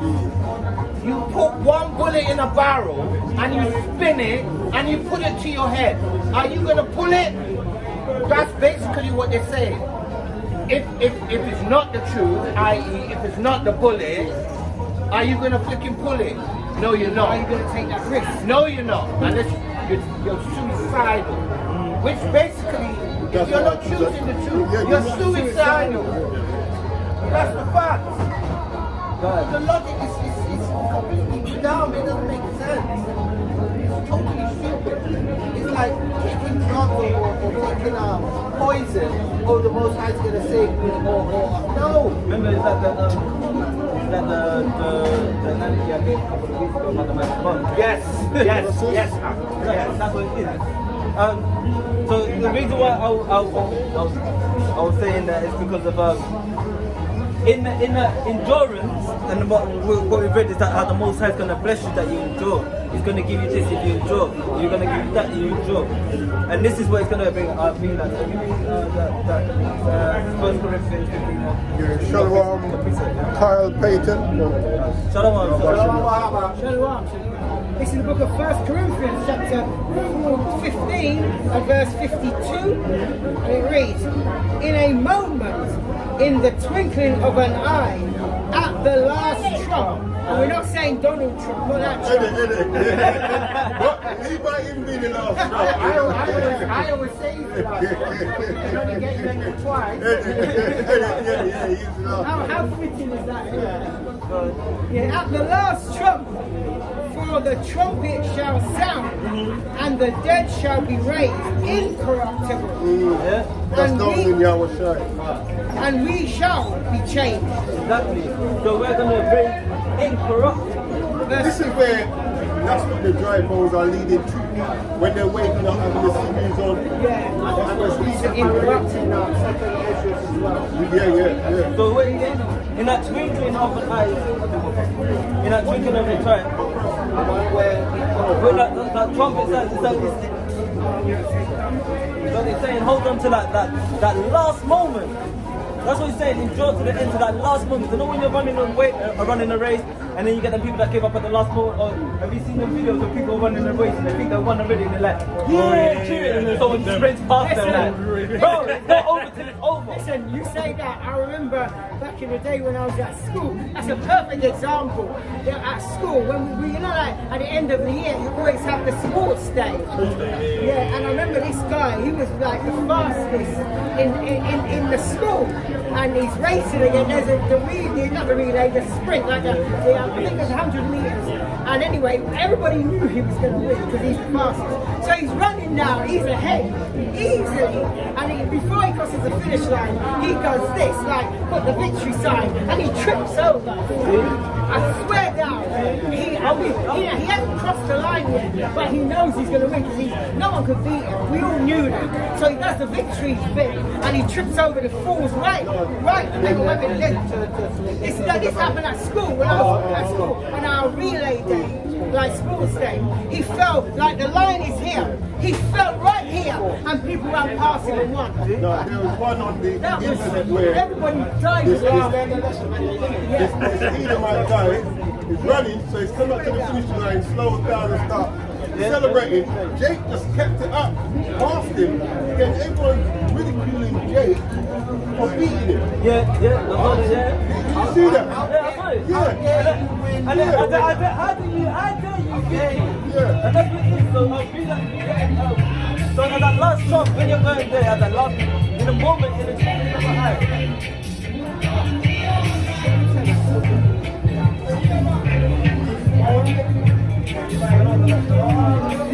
You can't pass every week and you never got it. That's how you know spirits are on these people. And he's not saying that. He's never done that. He's never come to story. He's never done. The night he wants to It's a good thing to be trying to monetize. But still, sometimes it causes issues. No, it just tell you that it gives you a warning, but it lets you know because of the tune, where it's not monetized. We're not trying to make money.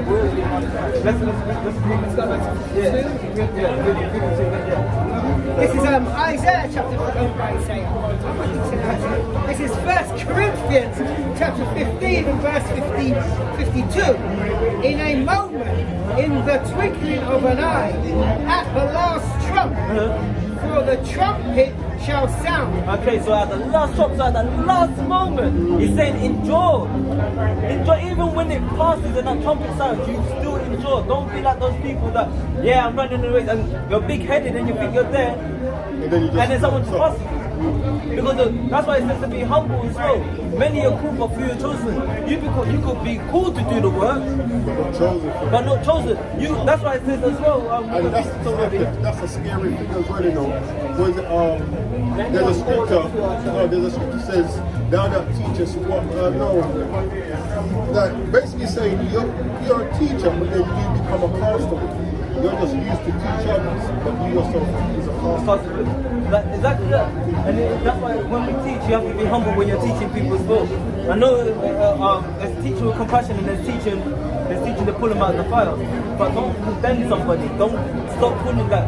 I'm happy that I will teach brothers this now, but before when people say, oh, this one's a teacher, there's a teacher. Like you know. Big people to say that for true.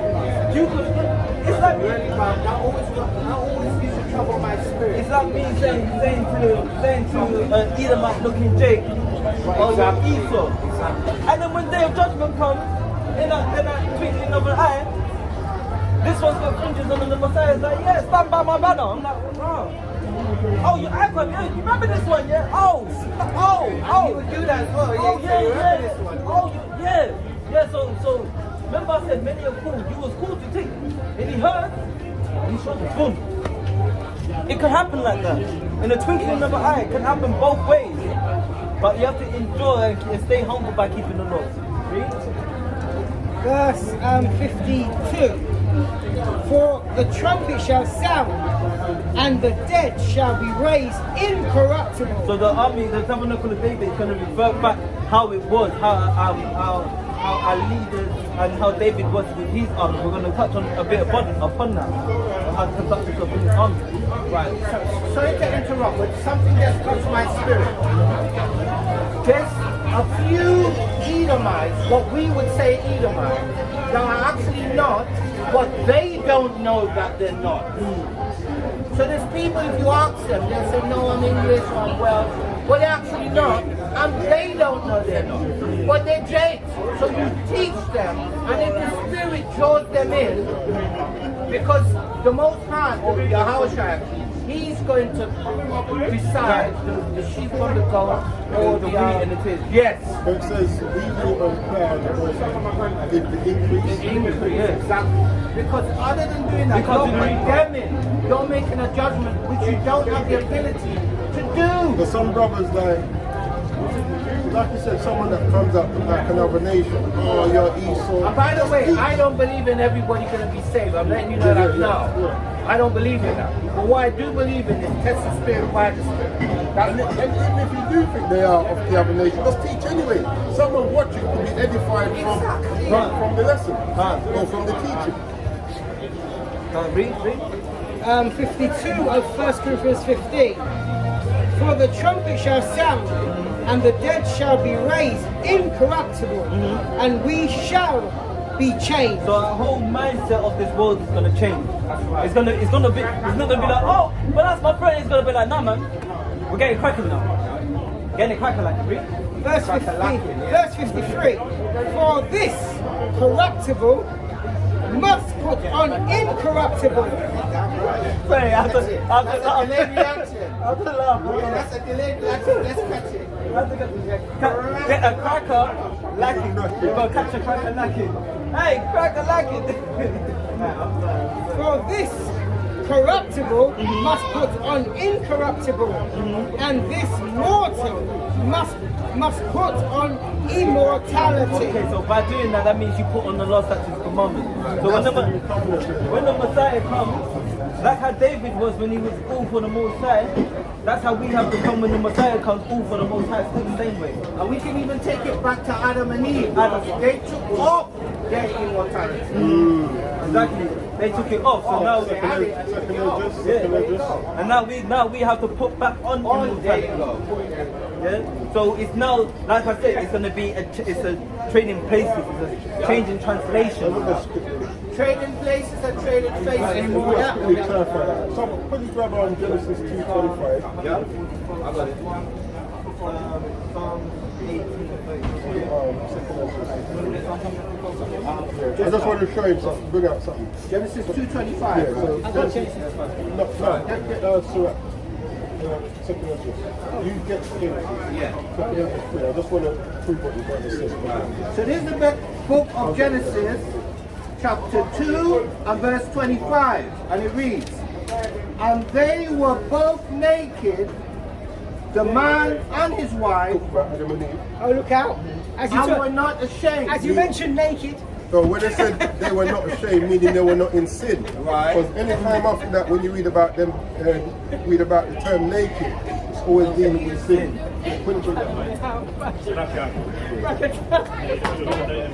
Second Ezra 3, This is and I think let's go straight to 7. right. This is 2 Ezra chapter 3 and 7. And unto him thou gavest commandments Speaking of Adam, to love thy way. remember the brother just read they're both naked and not ashamed, so they were without sin. And unto him thou gavest commandments commandment to love thy way, which he transgressed. And immediately thou appointed death in him and in his generation. Yeah, they took that off. When they broke it immediately. Of whom came nations, tribes, people, and kindreds out of number. Psalm 18:32. Psalm 18:44. And can you get Zechariah chapter 12? Psalm 18:32. Yeah, let's get from 145. Psalm 144 verse 1. Blessed be Yahweh my strength. So this is a Psalm of David, yeah? Blessed be Yahweh my strength. It teaches my hands to war and my fingers to fight. So he teaches our hands to war and teaches our fingers to fight. So what it is, when he does that, it's the simple fact that David was known as a mighty warrior. And as a mighty warrior, he said, bless the Most High, because he didn't, when it comes to fighting for the truth, David wasn't shaky. You know, he wasn't shaking for it. And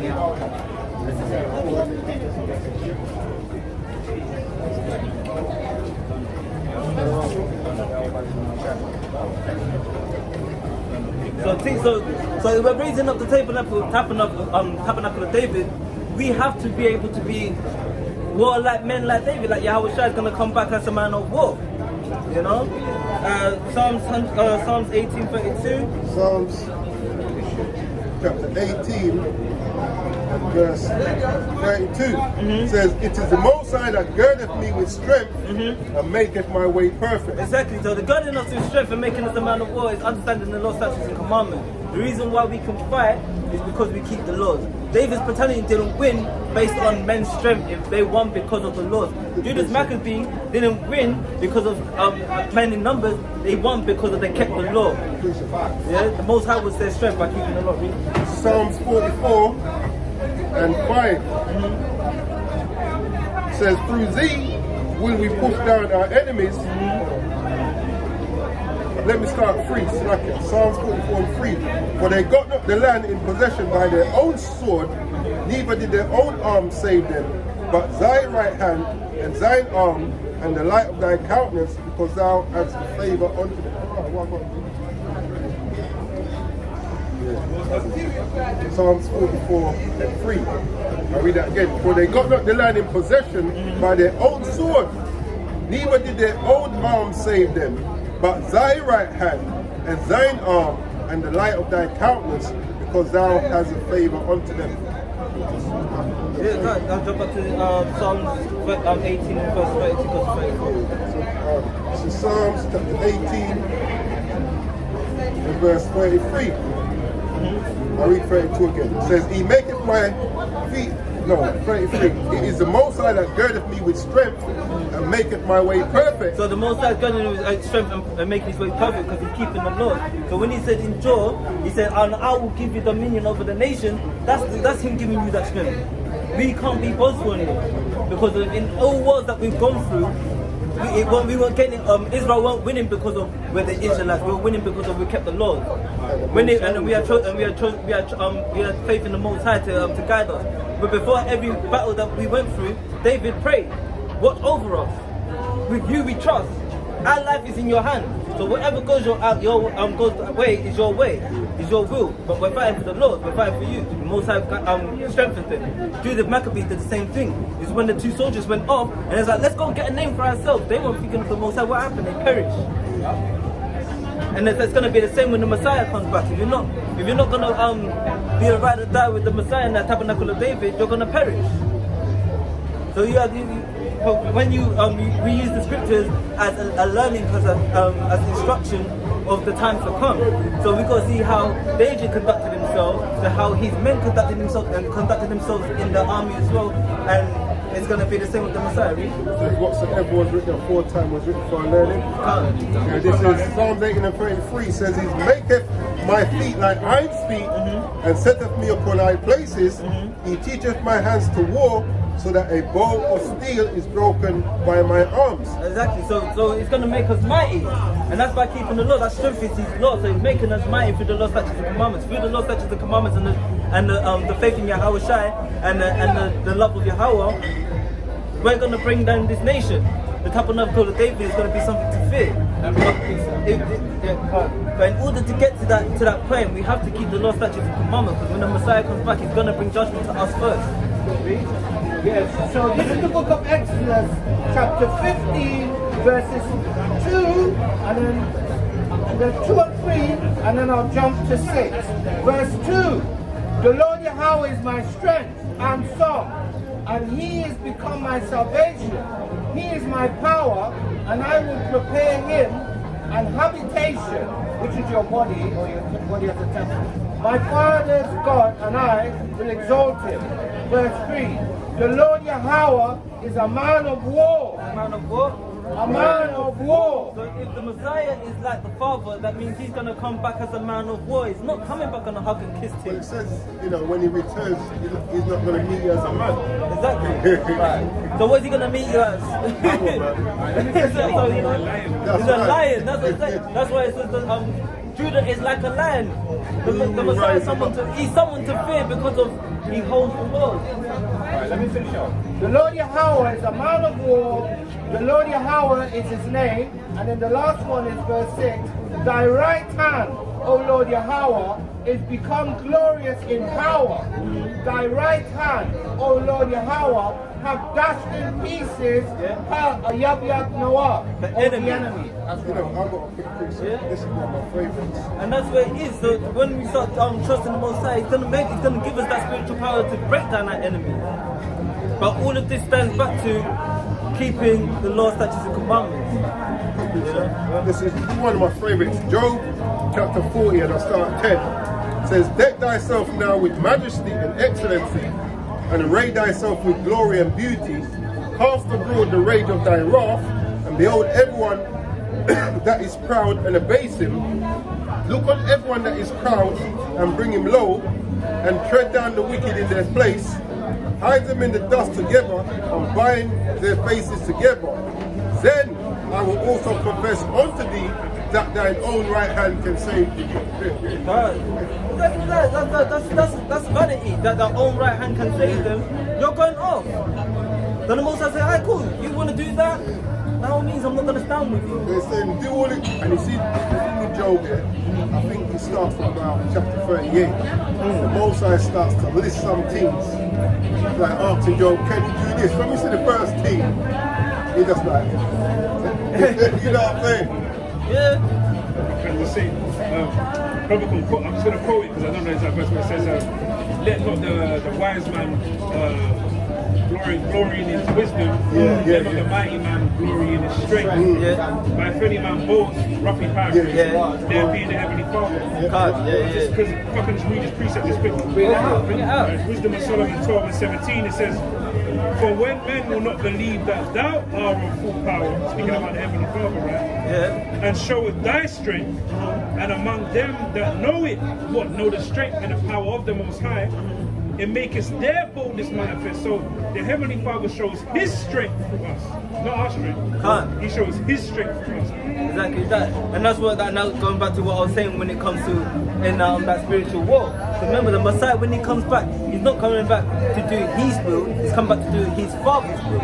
So when we have to understand that through history, the mighty men that got named weren't doing it of their own back, of their own will, they're doing it of the Heavenly Father. So when David was fighting Goliath, he put his trust in who? Yahweh. When Judah Maccabee was fighting the Edomites at that time, who did he put his trust in? Who? Yahweh. And now with us, we have to put our trust in Yahweh Shai, because when he comes back, he's going to come back to be that leader. But we put our trust in Yahweh Shai because of Yahweh. Because Yahweh has given us that messenger. You know? So our faith and our trust goes into the Shalom King.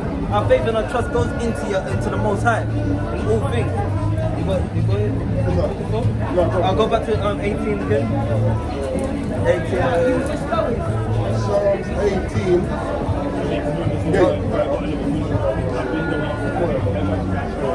And 34. Yeah, 18 and 34, yeah. Psalms 18 and 34.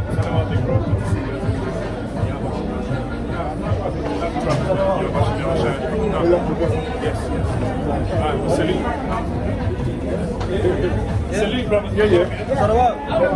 Psalm 18 and 34, he teacheth my hands to war, so that a bow of steel is broken by my arm. Thou hast also given me the shield of thy salvation, and thy right hand has holden me up, and thy gentleness has made me great. Yeah. Can't. Exactly. Nah, you can hold it there. Exactly that. So the Most High has made us great. The Most High has made his army great because of the Lord. So it's been a show. Let me quick that first King 2 and 1 to 4. This is the book of 1 Kings, chapter 2, verse 1. Now the days of David drew nigh that he should die. And he charged Solomon his son, saying, verse 2, I go the way of all the earth. Be thou strong, therefore, and show thyself a man. Okay, the reason why I wanted to bring out this is Brother Bashar, can you give me you give me Mark chapter 1, verse 1. The reason why I brought this up, Shalom King, is because we are raising the Tabernacle of David, and we need to understand that the Messiah, he's going to be that door when the time comes. And we're gonna be those armies. What's done in the old is done in the new. So we're gonna be those armies that was with David under the Messiah. Here's the book of Mark, chapter 1, verse 1. The beginning. Oh, so that's Matthew 101? Yes. Here's the book of Matthew, chapter 1, and verse 1, and it reads, the book of the generations of Jesus Christ, the son of David. The son of who? The son of David. Go back to 1 Kings chapter 3, son of that's what we did. Yeah, I know. First Kings chapter 2, verse 1. Now the days of David drew nigh that he should die. And he charged Solomon his son, saying, So the son of David is charging his son, saying, so Yahushua is the son of David. But who in here we see who is the son of David. So this goes into a deeper breakdown of regeneration, of understanding what it means now. And what was Solomon taught? What was Yahushua taught when he was Solomon? This is what we're going to find out. And this is why he keeps it so strong. verse 2, I go the way of all the earth. Be thou strong therefore, and show thyself a man. Verse 3, and keep the charge of the Lord Yahweh thy power, to walk in his ways, to keep his statutes and his commandments and his judgments and his testimonies, as it is written in the law of Moses. Okay, so his testimonies as it's written in the laws of Moses. So when you go back, we understand that the Messiah, when he's reading, like we said earlier, that he knew his purpose in the earth. He knew what his standpoint was. So it wasn't far-fetched for him to understand that he had to be that sacrifice, and that the army was gonna, that his father's army, which is Yahweh, was gonna be raised up in us. I didn't finish verse 3. Yeah, verse 3 still. As it is written in the law of Moses, that thou mayest prosper in all that thou doest, and whithersoever thou turnest thyself. Verse 4.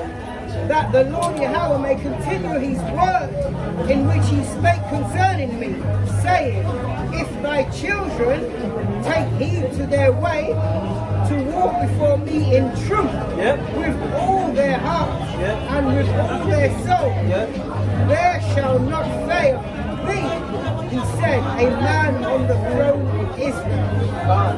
So that's what it is. We have to teach our children. So when we're doing this, we're building up an army. We're building up a nation, and a nation needs an army. And that banner's gonna soon be, it's been risen. But when that last trump comes, you have to be spiritually prepared to be able to enjoy the hardships that's gonna come.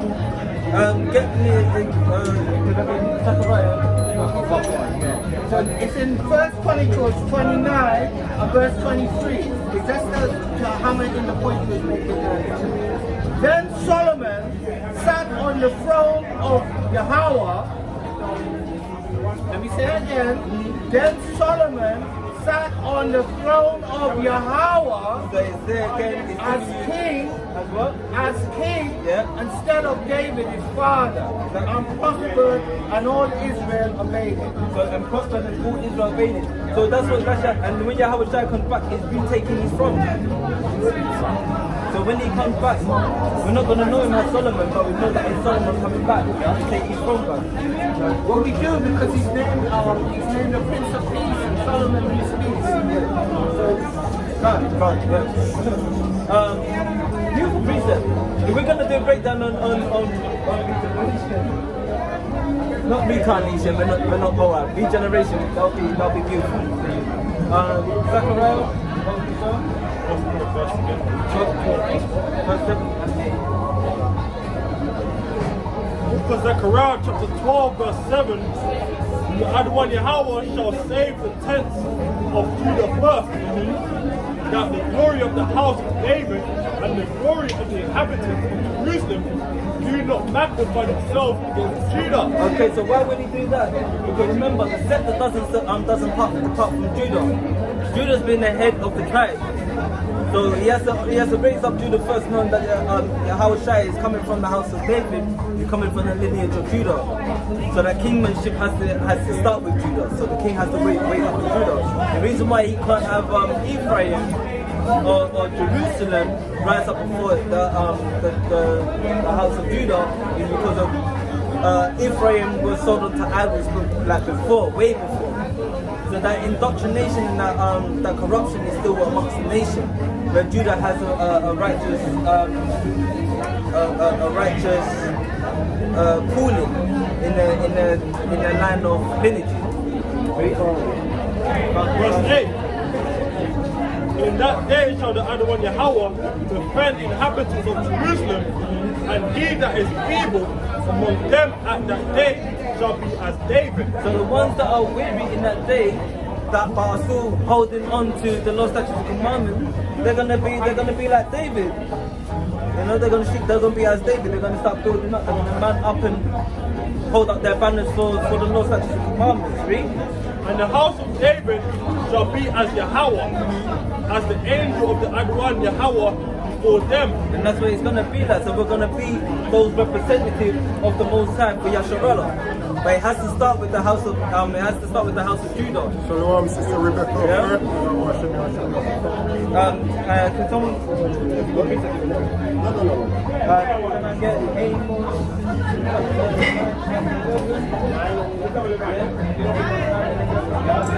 Whilst we're doing that, let me bring out that precept that was. This is Jeremiah. Just talking about who we should glory. Jeremiah 9 and 23. Thus saith Yahweh, let not the wise man glory in his wisdom. So this is what the brother Daddy Allah was speaking about.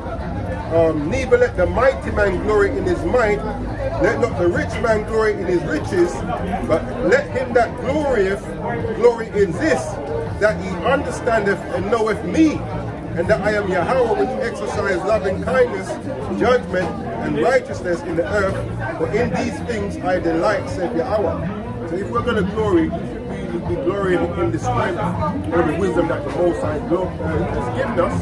We should be glorying in the fact that we actually know Him. So that's what's going to benefit us. Us knowing Him, meaning what? We know His will, so we can do what is required for us to receive that.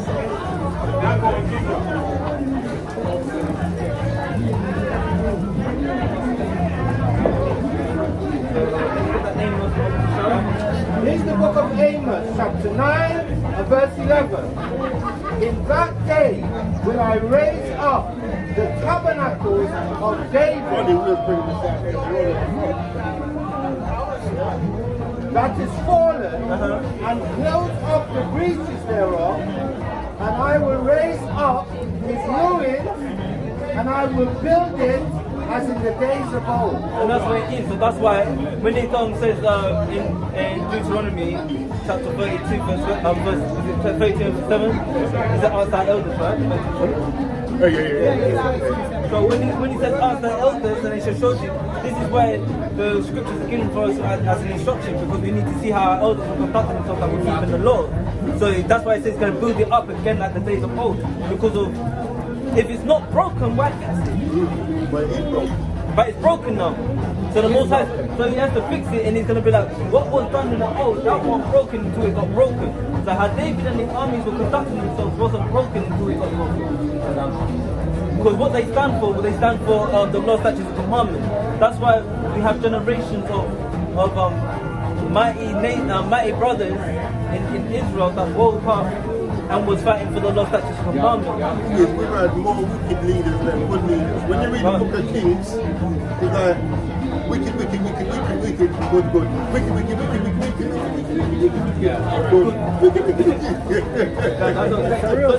That sounds more like the kingdom of Judah. But the northern kingdom was more or less wicked. That's what I'm saying. Maybe one kind of good, all the way kind of good. And if we can put in historical context, we had David that came up, we had Solomon that came up after Hezekiah came up. It was the one that was Josiah was good. And then if you want to come more modern with it, we had before they assassinated him, he started changing his way. Malcolm X, before they assassinated him, and he actually come back and said, I'm saying before they assassinated him, when he started saying some stuff, and they was like, right, now you're speaking too much of the Israelite doctrine. That's what I'm saying. Yeah, Malcolm X. No, Malcolm X was on point. Even what's his name? What's that one that used to he was a Muslim, but then he started to learn the Israelites. The Black Panther guy. Yeah, Khaled, man. He was in the Nation of Islam and he kicked him out as well. And he started to learn Israelite, but then they got rid of him. Judas Maccabees. Khalid Muhammad. Yes, Khalid Muhammad. And then we also have Nat Turner, read the Bible upright, on righteousness, not for on the laws. He's like, we have to keep the laws and do what they do, but he did it at 4 times. Even for the sisters, we had, what's her name? No. The one that was leading people. She said, yeah, Harriet Tubman. Because she was saying that she could have saved more. Oh yeah, if only they knew they were slaves. Yeah. It's like, there's a saying, there's this little analogy. It's like, there's a hole in the fence. You got one that's going to say, come, let's escape, and another going to say, let's go fix the hole. Yeah. But that's why people want to fix the hole. So what I want to say, Martin Luther King, before he was assassinated, did a speech and he was saying that we were Israelites, right? He said it. Malcolm X said we were Israelites. Khalid Muhammad said we were Israelites. Even Farrakhan has admitted that we're Israelites. The issue is, if you're an Israelite, you should be following the laws such as the Quran. And the Quran tells you that. The Quran was giving us guidance for the children of Israel. Yes. And that's what it is. Because of those are well-known figures in the different dominations, that as soon as they started to teach the people the right way, you can't have that. You're a big influence. Even Abba Bivens, so Abba Bivens was one of the elders that started the One West, Abba Bivens. He was teaching in Newark, New Jersey, and the Muslims, they killed him, they beat him to death.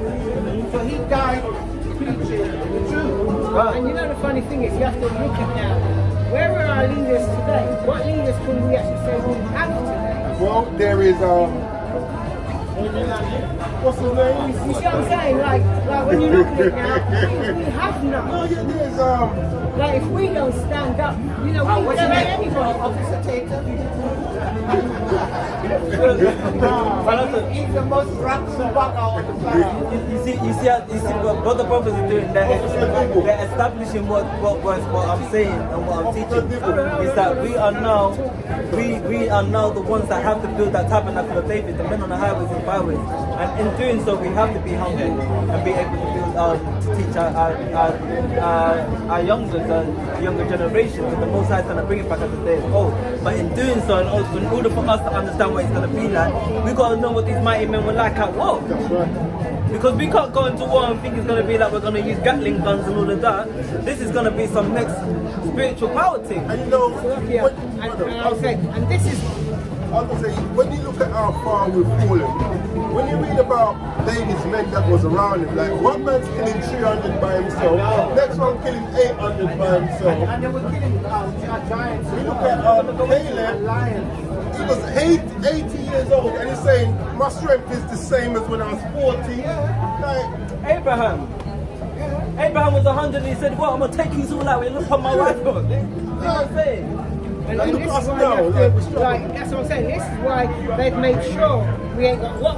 Who have they given us for leaders and idols to look up to? No. Rappers, women, sports personalities, which they're puppets. They're all puppets. That's who they're giving. That's who you see. It's funny how, like, you know, this even comes back to what you've done the other week with Jason Arden.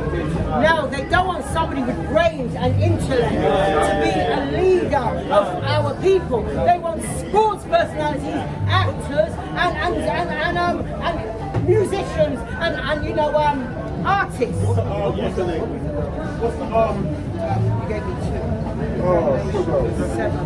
Go back to that. What's that scene clip called where they're sitting around the table? There's a name for it. They're sitting around the table and You sit around the table and discuss what they best. no, they talk about, yeah, what we'll do, we'll raise one of them up, you know, it'll be like us, sugar. What? Something? No, it's a movie, it's a clip from a film that's on the internet. Oh shit, I had it the other day. It was in one of the movies I've been like, Yeah, I saw it. that clip, I'm trying to name. Do you know when they all sit around the table, they have to make them think like us. Yeah, I know. A good example, I'm trying to think of the name of the clip, but a good example of that clip is Kevin Bader. So you look at how she is, and you listen to the clip and what they're Yeah, saying. they've molded her like She's a that persona because she's an of what advocate they're for saying. them more than us. Well, so was Obama. Everybody cheered when Obama got the presidency, but he was advocate for the other nation. To be quite honest with you, Obama is not an Israelite. So Obama's father That's true. is South African. His mother is actually related to Trump, Bush, Dick Cheney, the royal family. So he's not happy. They went in the face of He does a chocolate covered. But they don't raise up or want to see raised up on anybody that can challenge them. understand there's never been an Israelite to sit on a presidential throne. There's never been an issue because they won't do it. That's why when they do that, they check your background because the moment an Israelite sits on the throne and the moment the Most High presents the truth in you and you start teaching the nation, they are your problem. So they will never put Israelite on the throne. So the brother said it's a good way for them to teach you their way. The reason why we ain't got no one to look up to and represent us in truth and sincerity is because they need puppets. So those are the people that our children are looking up to. But if we go spiritually now, this is why I'm bringing this back out. Bring the second things out again. Because this is why we as the men of the Lord and the women of and the mighty sisters of the Lord have to conduct ourselves in the old way. Should bring two. Just two. Oh, this is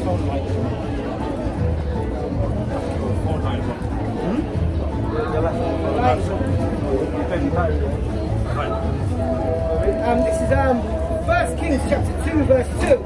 I go the way of all the earth. Be thou strong therefore, and show thyself a man. So we go all the ways of the earth, and what we see is wickedness. We don't see our men being men, we're seeing our men falling to a system. And if they try and be a man, they're using their enemies' weapons against their own brothers. Turning our men into sheep. Yeah, exactly that, read. Verse 3. And keep the charge of the Lord Yahweh thy power. And keep the Most High saying, don't get caught up into men's worldly desires. And that's what they teach our people, come as you are. That come as you are spirit didn't come just from the Christian church. It came from the masses that organized it and funded it. Come as you are.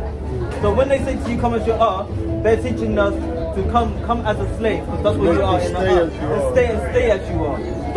Don't try and be anything Come as a better. sinner, stay as a sinner. Yeah, you come into this world as a slave, you stay a slave. We're not gonna push you. I just wanted to see Yes. And keep the charge of the Lord thy God, to walk in his ways, to keep his statutes and his commandments and his judgments and his testimonies, as it is written in the law of Moses. Exactly. And none of the men that they set on the status for us is doing that. No Tyler Perry is doing that, because he goes to the Christian church and he ain't teaching us that. He's No, a pastor, no, such, isn't he? see, I know what's his name? TD Jakes is teaching us that. No, Creflo Dollar. yeah, they're not teaching us that. Who else? No, Kanye West is not teaching us that. As much as he was, as much as he was doing what he was doing, no Kanye West was teaching us that. All these people, no, Biggie was teaching us that. None of them were teaching us that. So all these people that they are people they set for us to look up to are not teaching us that. No Oprah Winfrey. These are big names. No Beyonce teaching you that. David Lammy. I mean, it was funny as you Diane even, Abbott. it's funny as you even say that, because I remember even when that Kamala Harris or whoever it was running against Trump, they brought out what celebrities like on the stage to run, like to draw black people. They brought celebrities. Exactly. They ain't got, and the thing with them celebrities, the thing with them celebrities, right? They don't know how the other half live, because they're living in Beverly Hills. Do you know what I'm saying? But that's what I'm saying. So, and what they need to understand is that the people that they're telling us to look up to, like the brothers, are puppets themselves. They don't. Those bundles and them riches that they claim that they have, they don't have it. They don't have it. Because the world, the man that controls them can easily take it away. Let's do this quickly. The first Chronicles 11 verse 12. So this is how the men of the Lord should conduct themselves in the Tabernacle of David. We're going to be warriors like David. We need to understand how the warrior of David was moving. If we're going to be like the Messiah when he comes back, we need to move like the Messiah when he comes back. So let's read. 12. After him was Eleazar, the son of Joseph, the Israelite, who was one of the three mighties. Yeah, so this is after David. So this is the one in command after David. Yeah. Read. Verse 14. And they set sorry.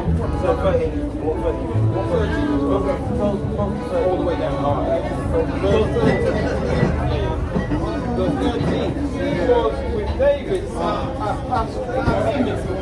Here, the Philistines were gathered together for battle, where it was a basket of ground full of barley. The people fetched from before the Philistines. And they set themselves in the midst of that castle and delivered it, and slew the Philistines. And did what? And slew the Philistines. So David and this one general, they come up together and like, yeah, let's go in them. Brought up the people and said, we're going through it, through the midst of them. That's how you know how far we've fallen compared to that. Compared to that, exactly. David and just a couple of men then, let's go. That's not with no machine gun. You know what I'm saying? So you can stay over here and Exactly. and combat them, man. No drone. Yeah, no drone, precision. Even with arrows, they was like, yeah, burn their arrows. We got the most side. The arrows, the Philistines were probably shooting at arrows and they're just going, going past them. Shoot them butler, coming up them, read. Book 14. Yeah. Set themselves in the midst of that castle and delivered it, and slew the Philistines, and Yahweh saved them. And what? And Yahweh saved them. Yahweh saved them. Yeah, Yahweh saved them from a great deliverance. Why did the Most High save them? Because they were keeping the law. They trusted in Yahweh. The same way that we have to keep the laws and testimony when Yahweh Shai comes back. That goes back again into Psalm 125 to 40. Yeah. So that near this, you know. 20. And Abishai, the brother of Joab, he was chief of the three, for lifting up his spear against the 300. One man lift up his spear against how many? 300. And that's what Slew them. Hey, this is mighty. He slew them. This is mighty because you understand this. This is what we should be praying for with the Most High. That we get back our ways. But remember, the reason why I'm saying this is not to be on a boastful thing. It's to show that when we deal with the Most High and truth, sincerity, and righteousness, and we trust in Him, this is what He does for us. Because right now, you just believe in a false God that ain't giving you this. Yeah. We have to remember that we're meant to be representative of the Most High on the earth. Yeah, exactly so that. if we're doing what He wants us to do, of course He's going to uplift us. And because when you read Matthew 5:16, it says, "Let your light so shine before men that they may see your good works and what? Glorify your Father which is in heaven." So that's what we're meant to be doing, giving the Most High glory. One of the best ways to do that is to be obedient, so that He can lift us up. Yeah. Right, so in order for our people to demonstrate the gifts that the Most High gave them, they have to believe. That's another word for faith. So there's a lot of our people that created brilliant inventions, that ran faster than everybody else, that were more skillful than everybody else, that were in World War I and II and won medals of bravery. The issue is, oftentimes, because of our fear or lack of belief, we stop our own self from being great. Yeah. That's the issue, lack of faith. Yeah, that's what it is when you trust it. And then when people trust in that's why a lot of our people fall, because when you trust in yourself, that flesh makes you weary. Yes. Because your heart can stop you. Your heart can stop you. You could come up, you could buck up.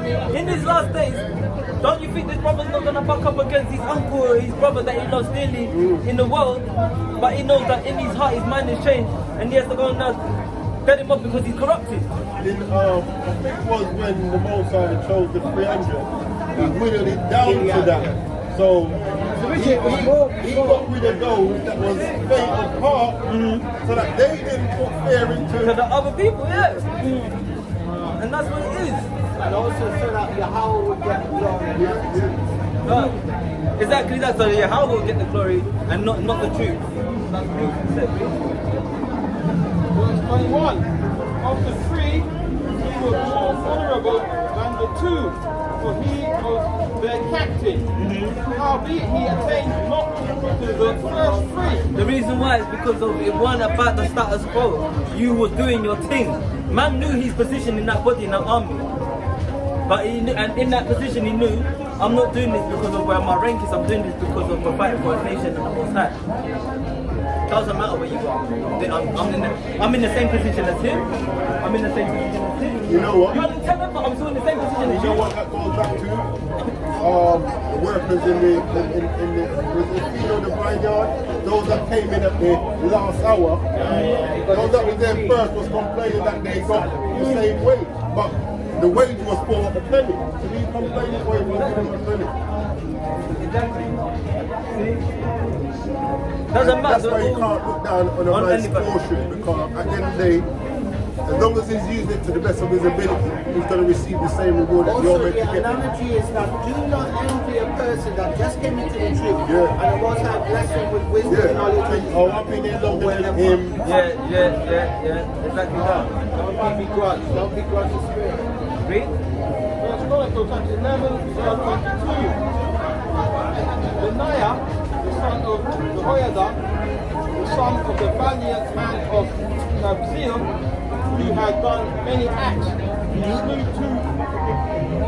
slew two lion-like men of Moab. Also They were he went mean down looking. and slew a lion in a pit. So It's a snowy day. So he didn't just slew like men for the law, he slew lions. Because remember, your beast and your cattle fall under your household.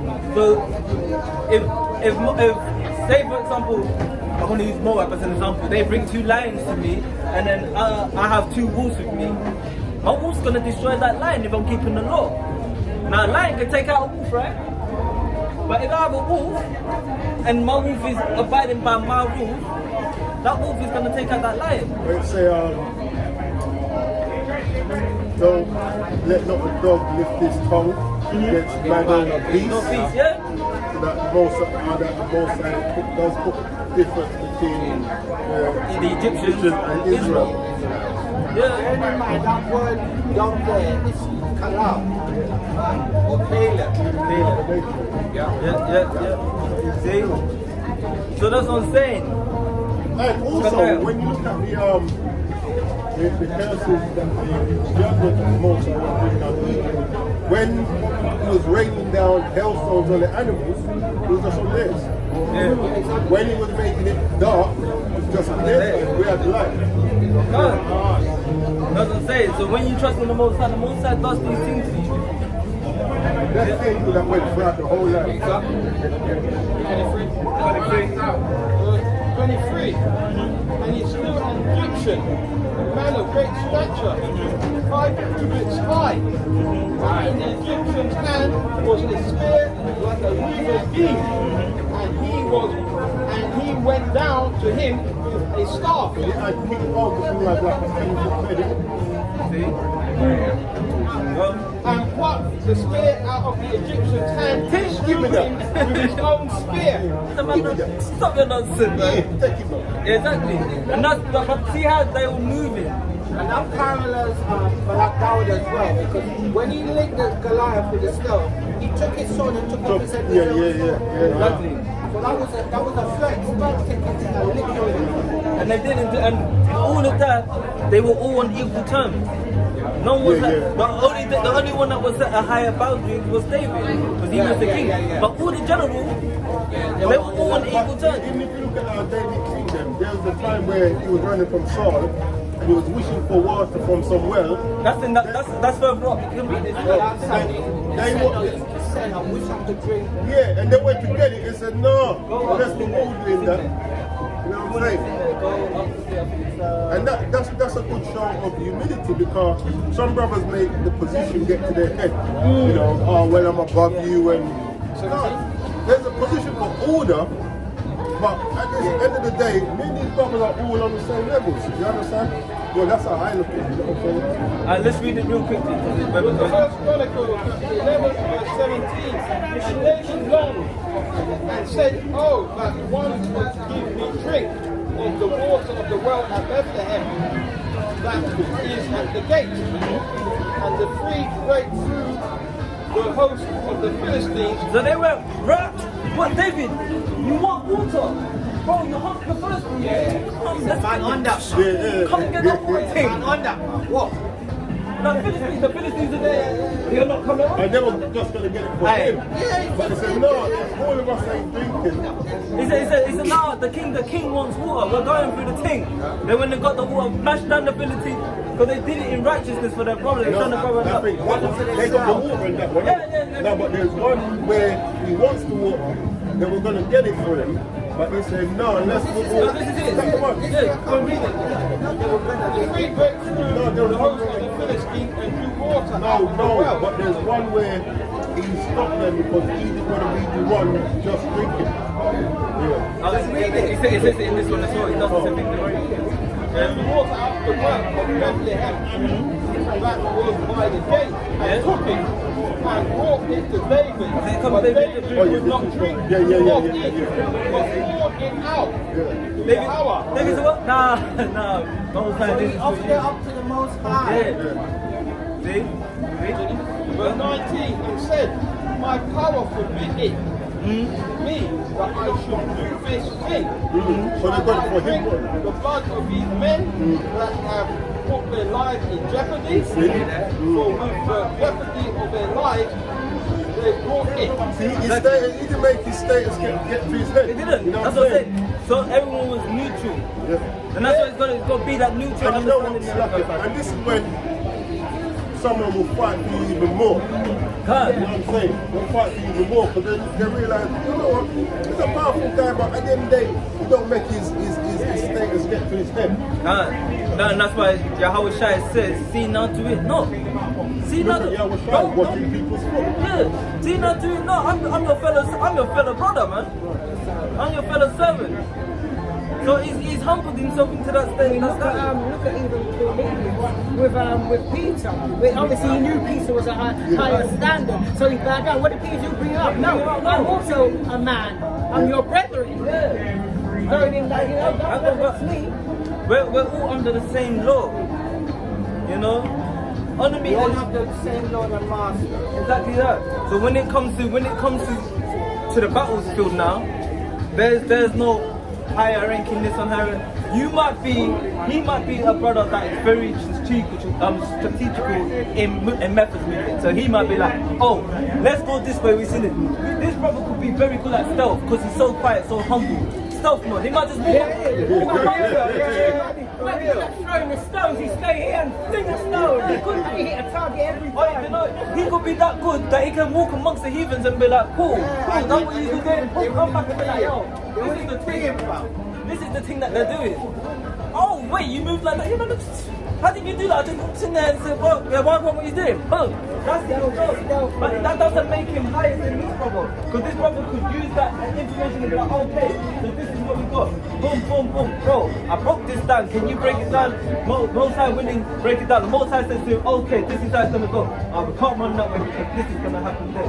This one then dreams. Oh my days, this is what's going to happen. We can't do that. Change tactics. Right. Everyone's equal. Right. And then they sit there and we go, we pray upon it. Boom.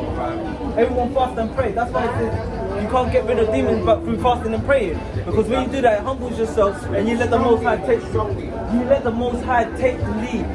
It's like I was saying, a good king is actually a good servant. A good king has to be a good servant. You know what I'm saying? Because you're there to serve your subjects. And in you doing so, that will make them even more willing to serve That's you. what made Yahushua the greatest king. Because he actually bowed down, washed the feet. And he taught us to be like He that. taught exactly with example and his teaching. That's why sometimes, you know, it's like, wisdom is a great thing, but it's also dangerous if you're not humble with it.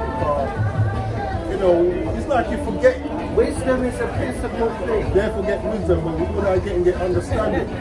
So, you know, there's a lot of scripture giving the lesson on saying that with wisdom you need the understanding to use the wisdom.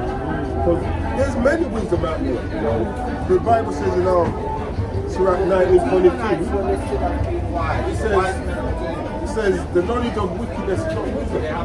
You know, so if you don't know how to exercise that wisdom, like it's kind of pointless.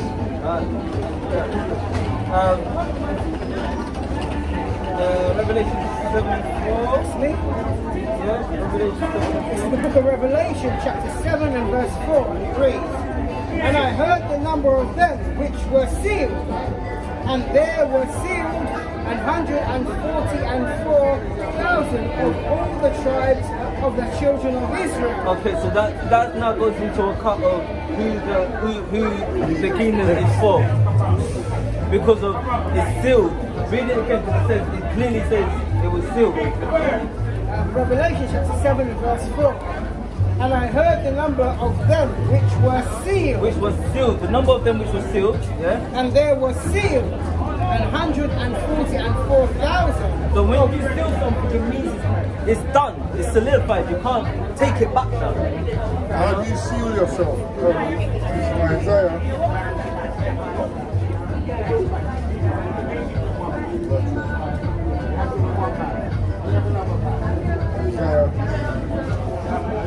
Chapter 8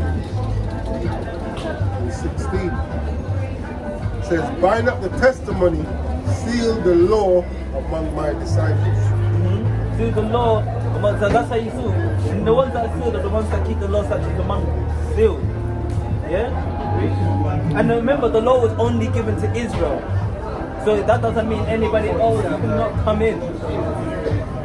144,000 of all the tribes of the children of Israel. That would be the ruling heads. That would be the ruling head. 12,000 each tribe. Yeah? Verse Revelation chapter 14 verse 1, and it reads, "And I looked, and lo, a lamb stood on the Mount Zion, and with him 144,000, having his father's name written in their forehead. Okay, so that man is Yahweh Shai, because he's the King of Kings and the Lord of Lords. And he's going to be raising up the Tabernacle of David. And that 144,000 are going to be those Benaiahs, those all the men that we mentioned in Chronicle. They're going to be a part of that number. It was done in the old, it's done in the new. We don't know who we are in this world, in this regeneration that we're in. So that's why I'm teaching to be endurance and being humble when for that calling.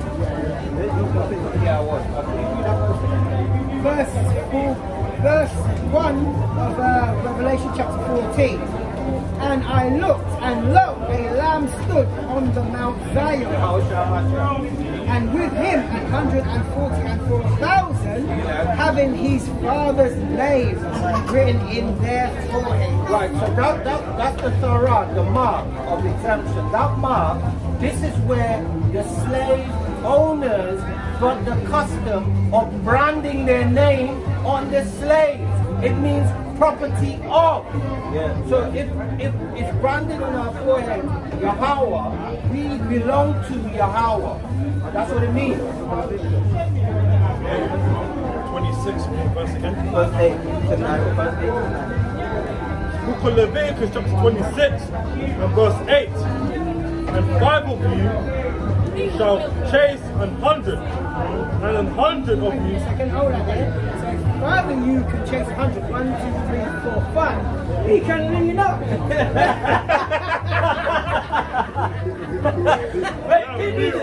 Keep reading.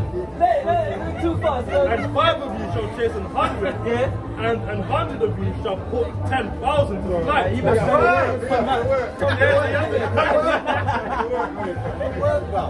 And your enemies shall fall before you by the sword. In it though. Verse 9.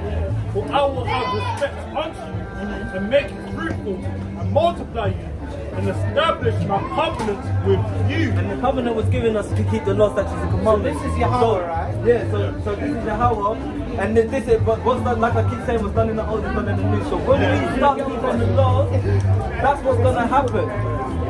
See, All people are wicked enough. That's one honest is looking. And I said, come on man, I'm dead more than I'm over. Come on man. It's cool, but that's it's expensive, isn't it? So when they're shooting their IBM missiles and all of that, Yeah. the Most High She can blame her friend. be like, hey, remember when they tried to pull you to bring you out of the fire? Yeah. Oh no, so no it is, Yahweh Shai be like, Most High winning, Abadiah, come and stand forth. Let us see what's coming. Remember, the sin's gonna laugh at the calamity, right? Yeah. Let come forth. Remember you pulled your friend away from Irin. So this is what's coming. It's not even going to go down like that because the Most High is going to clear us out. So they're going to be looking for us. And we're not going to be there. That's what it's they're going to be looking. We're gonna be most of them be looking right in the chariot. We're gonna be looking, that's what I'm saying, in the chariot, chilling in the wilderness. And you know, I could be like, look, you know, stop a dream on you. You know, like what you said, where it's going to happen is when they're standing in front of judgment. Exactly. There's where they're going to be playing That's where even the Queen of Sheba or wherever's going to, well, that's theoretical as well. But they're going to judge them as well and say, I listen to the wisdom. The Ninevites are going to say, we repented. They're gonna judge you. Yeah. So that's what I'm saying, so who's doing that? And doing that, the Most High, He's gonna give us those spiritual powers if we keep these laws and commandments. Because that day comes, like I said, I gave a testimony about ages ago when I had the dream that all of us were in a chariot and I could see the earth and we just ascended and started slapping up Esau's devices because we had the rule of the Most High. And that's not far-fetched because if you go into it, I might do a lesson on the spiritual warfare and the war, the battle to come. And you know what? And it's not going to be just on Esau. It ain't gonna be just on Esau because I'm gonna come for all the nations. Because That's what I said in my dream. I ain't gonna because everybody thinks Listen, when you read Second Ezra, it tells you all of them, they're fighting amongst each other and they all stop and turn to the Most High. In my dream, when we was flying back, someone goes, oh, let's just get Edomites. I said, no, I'm going for everyone else. And there's a list, you know, the Tabernacle of Edom, of Israel. Oh, there's a list. And Ishmaelites got to get it. They're going to get it as well. That's how us in Jerusalem belong. So understanding that, we have to understand that the covenant that the Most has given us, when it comes back, that's why it says this war's going to be like no other war. Jacob's trouble's going to be like something we've never seen. So if Jacob's trouble's going to be like something we've never seen, imagine what the war's going to be like. You've got the fire from Behemoth, you've got the beast of the air, the beast of the field, the beast of the sea. You know, there's many beasts in the sea. And you know, they're funny enough, the Most High is raising up their beasts because where I live, the foxes them are starting to get a bit more confident. Come out daytime. Coming out, Yeah, in daytime. When you're in a time where food is even harder to get now, Then for them, they're good. and they see you, They be like, oh! you know, like in the cartoon when someone's hungry and they look at someone and they look like a piece of chicken or something. They hallucinate when they see them as food. Yeah. Like, 1, 2. I want to bring these ones out real quickly. Psalms 91, verse 7 to 11. Oh look, we're there talking about Psalms 91. Daniel 7:14, and I think that's it, yeah. So, Deuteronomy 32:30. Deuteronomy chapter 32 verse 30. How should one train 1,000 and two put 10,000 to flight? My brother, 1,000 is all Their your rock and slow them. Their power and stop them up. How can he do that? How can one take 1,000 and 2 put 10,000 to flight? The way they can do that is because the Most High is giving us that special power to do so. It ain't our word. We have to magnify him. When we put 2,000 to flight, we should say, Kala Yahweh Hashem Yahushai. I was saying to our brother before, every time that Most High willing, if I go into be in the battlefield, Most High willing, every time I start a heathen, I'm going to be saying, Kala Yahweh Hashem Yahushai. I'm going to give him the praise that I'm getting you because the Most High is allowing me to do this. Because he's going to have judgment on me and I'm going to be the one getting flight. So I'm going to reference him in everything I do. So even if you let me put one to fly. And you know, funny enough, you look at the curses. Watch this. Because what you're reading there is a reverse of the curse, where we're putting X amount to flight. It's from 28:7. Yeah, how shall call thy enemies that rise up against thee to be smitten before thy face? They shall come out against thee one way and flee before thee 7 ways. Now when you flip it, it's 25. Deuteronomy 28 and 25, the curse. Yahweh shall cause thee to be smitten before thine enemies. Thou shalt go one way against them and flee 7 ways before them, and shall be removed into all the kingdoms of the earth. So that's going to be reversed. Exactly, you know, because that's happened to us, but now You're going to reverse it. reverse it. Daniel 12,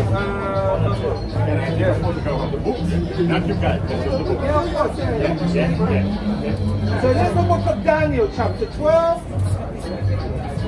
verses 1 and 2. Verse 1. And at that time shall Maakala, or Michael, stand up, the great prince which standeth for the children of thy people.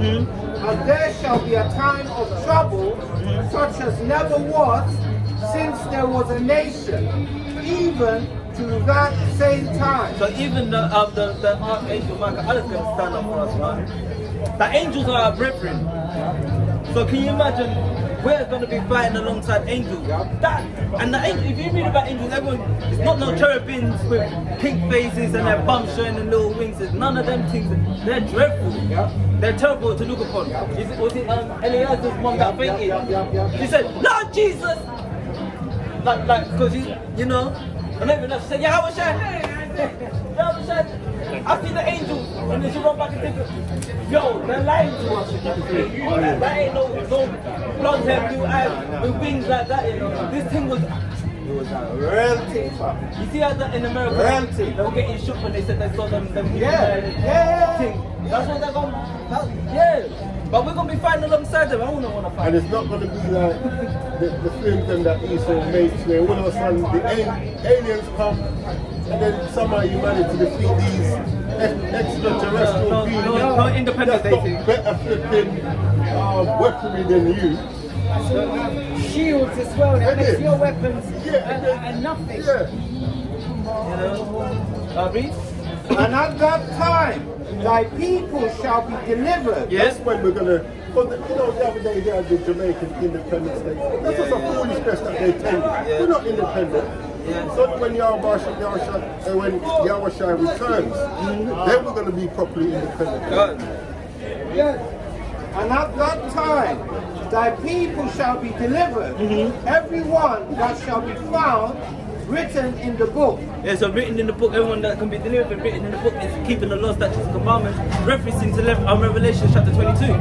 You know, if you keep these laws, statutes, and commandments, your name will be written in the book of life. Which means that there's a remnant that are written and selected before the set time.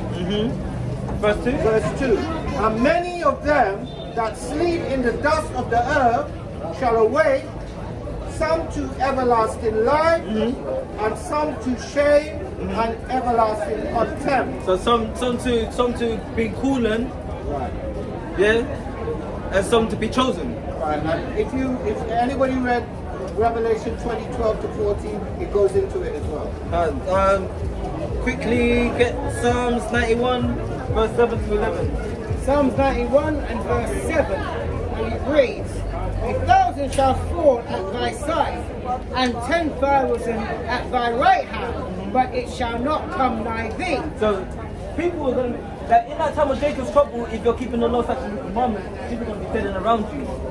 You have to hold on to faith that the Most High is going to protect you. It's going to be like in the days of Noah, it's going to be like in the days of Lot. If you look back, you're getting turned into a pillar of salt. Keep your head in the game, keep forward, keep striving. Law, statutes, and commandments, keep going forward. Don't, if your brethren is saying, "Oh, I need to go back to the soul," go back. If it's time, don't even waste your time. Keep pushing. If your brother's sitting there, "Oh, I need to do this," bro, come with me. Keep your head straight.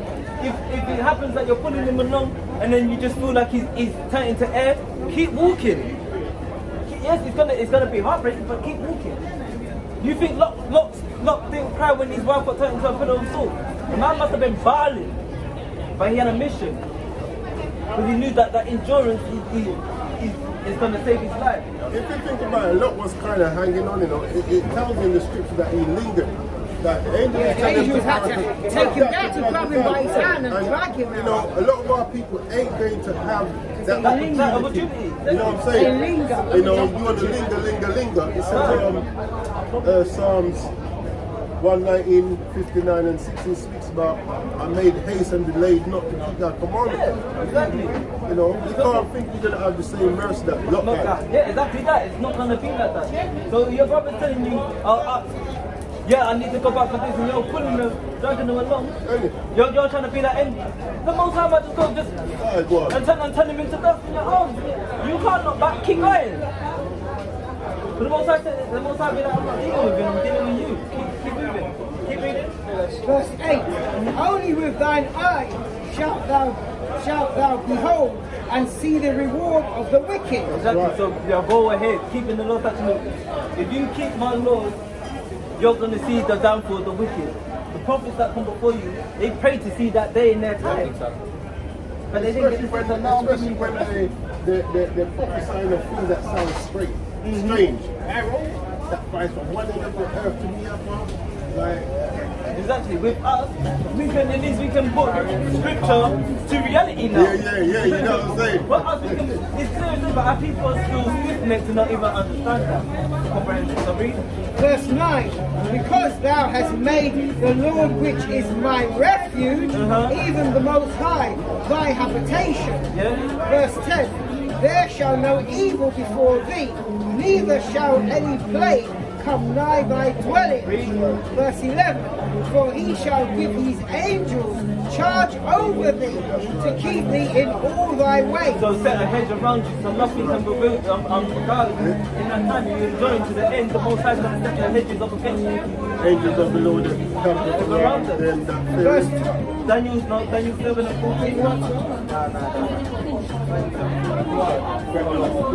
The last one. Daniel 12.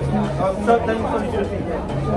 For Daniel chapter 7 verse 14, and there was given him dominion and glory and a kingdom, that all people, nations, languages should serve him.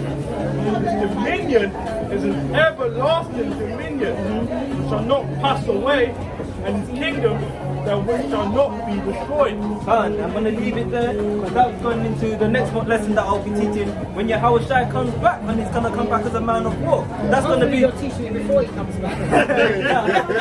That's going to be the continuation of the rising of the Tabernacle of David. Because we need to understand who Yahweh Shai is. He's not coming back as us. So, and with that, hope the lesson was edifying. You got a precept? Oh, Salaki. So Revelation chapter 22 verse 16. I, Yahweh Shai, have sent my angels to testify to these things in the churches. I am the root and offspring of David, and the bright and morning star. Okay. And that's what it is. And don't get mixed up with the precept that's in Psalms and Isaiah about the morning star. He's that bright and morning star because he's gonna let his light shine before man. He's that star of that bright star of the commandments. He's the last statutes of commandments. He's gonna come so he's gonna come and teach us the right way. And what he's gonna do, he's gonna set that mark upon us, that mark of redemption, exemption, and he's gonna redeem us. Okay, and with that, I hope you are edified. Next lesson, most high willing, will be on the coming of Yahweh Shai and what he's gonna be like in that time, and how the men of the Lord are gonna be moving as well. Because right now we're being humble. And that's why we say most high willing, we get to be a part of that number. Because when we come back in that celestial body, most high willing, we're not gonna be like men of the earth. We're gonna be like the Messiah. We're gonna be on one accord. Like I said, in David's army, no one was higher ranking than anybody else. We were all on a level playing field because we all had the same goal in mind. And that's what it's gonna be like when the Messiah comes back, because he's gonna set the mindset straight. So with that, shalom, and brother's gonna get the closing that precept. So before I bring out my precept, I wanna first up I wanna prove that Obama, because you have to prove all things, and I don't want to, as Ak was saying in his lesson, I don't want to be somebody that's condemning a brother if he is a brother. So what I'm doing now, I'm going to prove to you that Obama is not our people.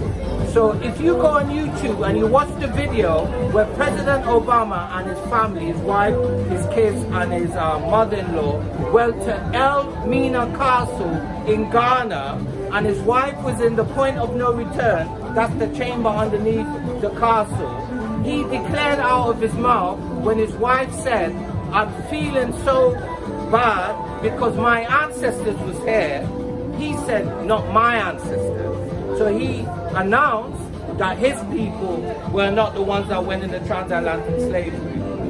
And also, there's a video, if you search on YouTube, you should find it, where Obama declared that Dick Cheney is his first cousin. I think he was being interviewed and he mentioned that Dick Cheney is his first cousin. So I like to prove everything I say. Also, I want to clarify a statement I said last week in regards to the beautiful brother Jason Arday, who was found dead. So what happened was, I'm not online, I don't have internet in my house, so I relied on a brother to give me the information the day before I came up. So let me clean it up. Jason Arday did have a brain tumor and it was operated on.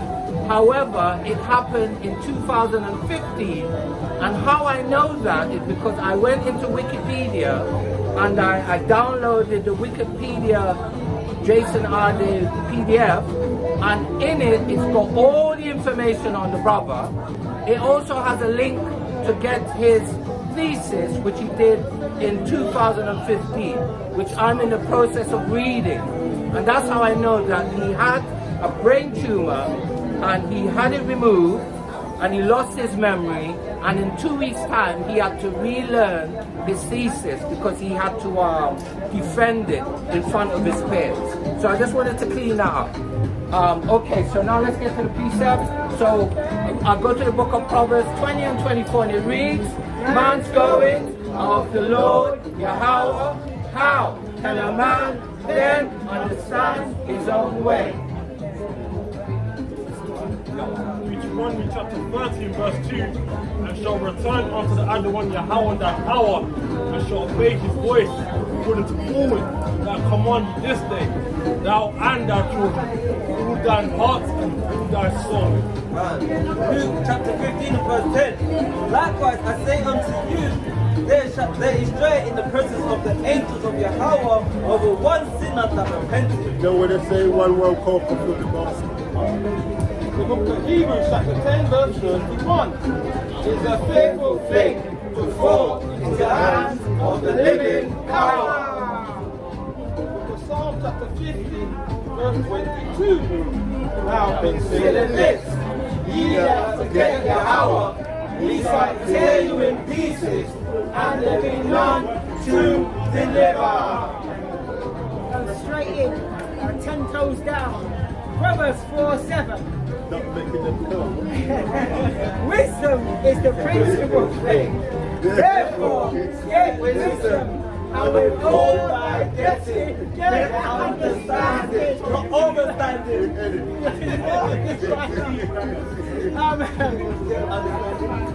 Yeah, and then I'm going to go to, as you know by now, Psalms 111 verse 10, and it reads, the fear of the Yahweh is the beginning of wisdom, a good understanding all they that do.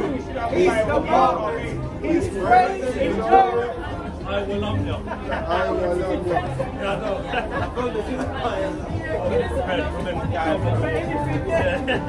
As you know by now, we're going to go to the conclusion of the whole matter. So when it's all said and done, if you don't know nothing, you better know this. And if anybody asks you what is the meaning of life, Yeah. this is your conclusion. This is it. This is Ecclesiastes. That's a song, isn't it? What was that? Was it Annie? That's a hard knock life. That's No, but there's a song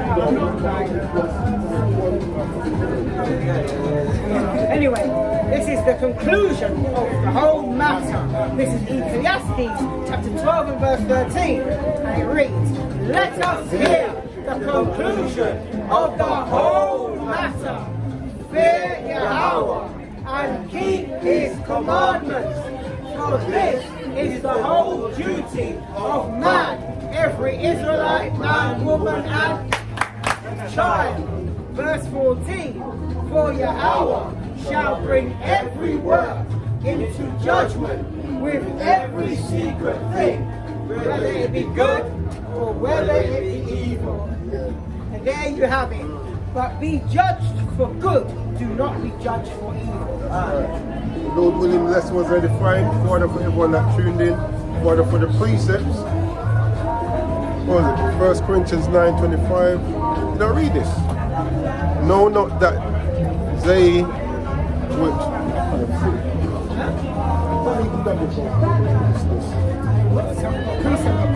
Yeah, I don't know if I read it, but I can't even see it.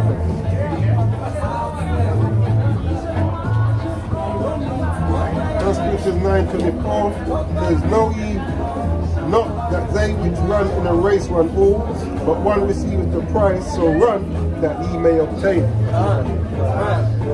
The Lord willing, lesson was edifying for the precepts, you know. But with that, we're going to close out and give all glory and praises to Yahweh.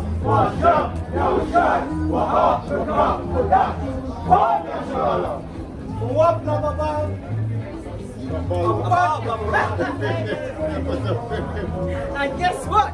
If you think I forgot, but I never. What the brother's gonna say? Shalom. Now there you have it. And with that, we out.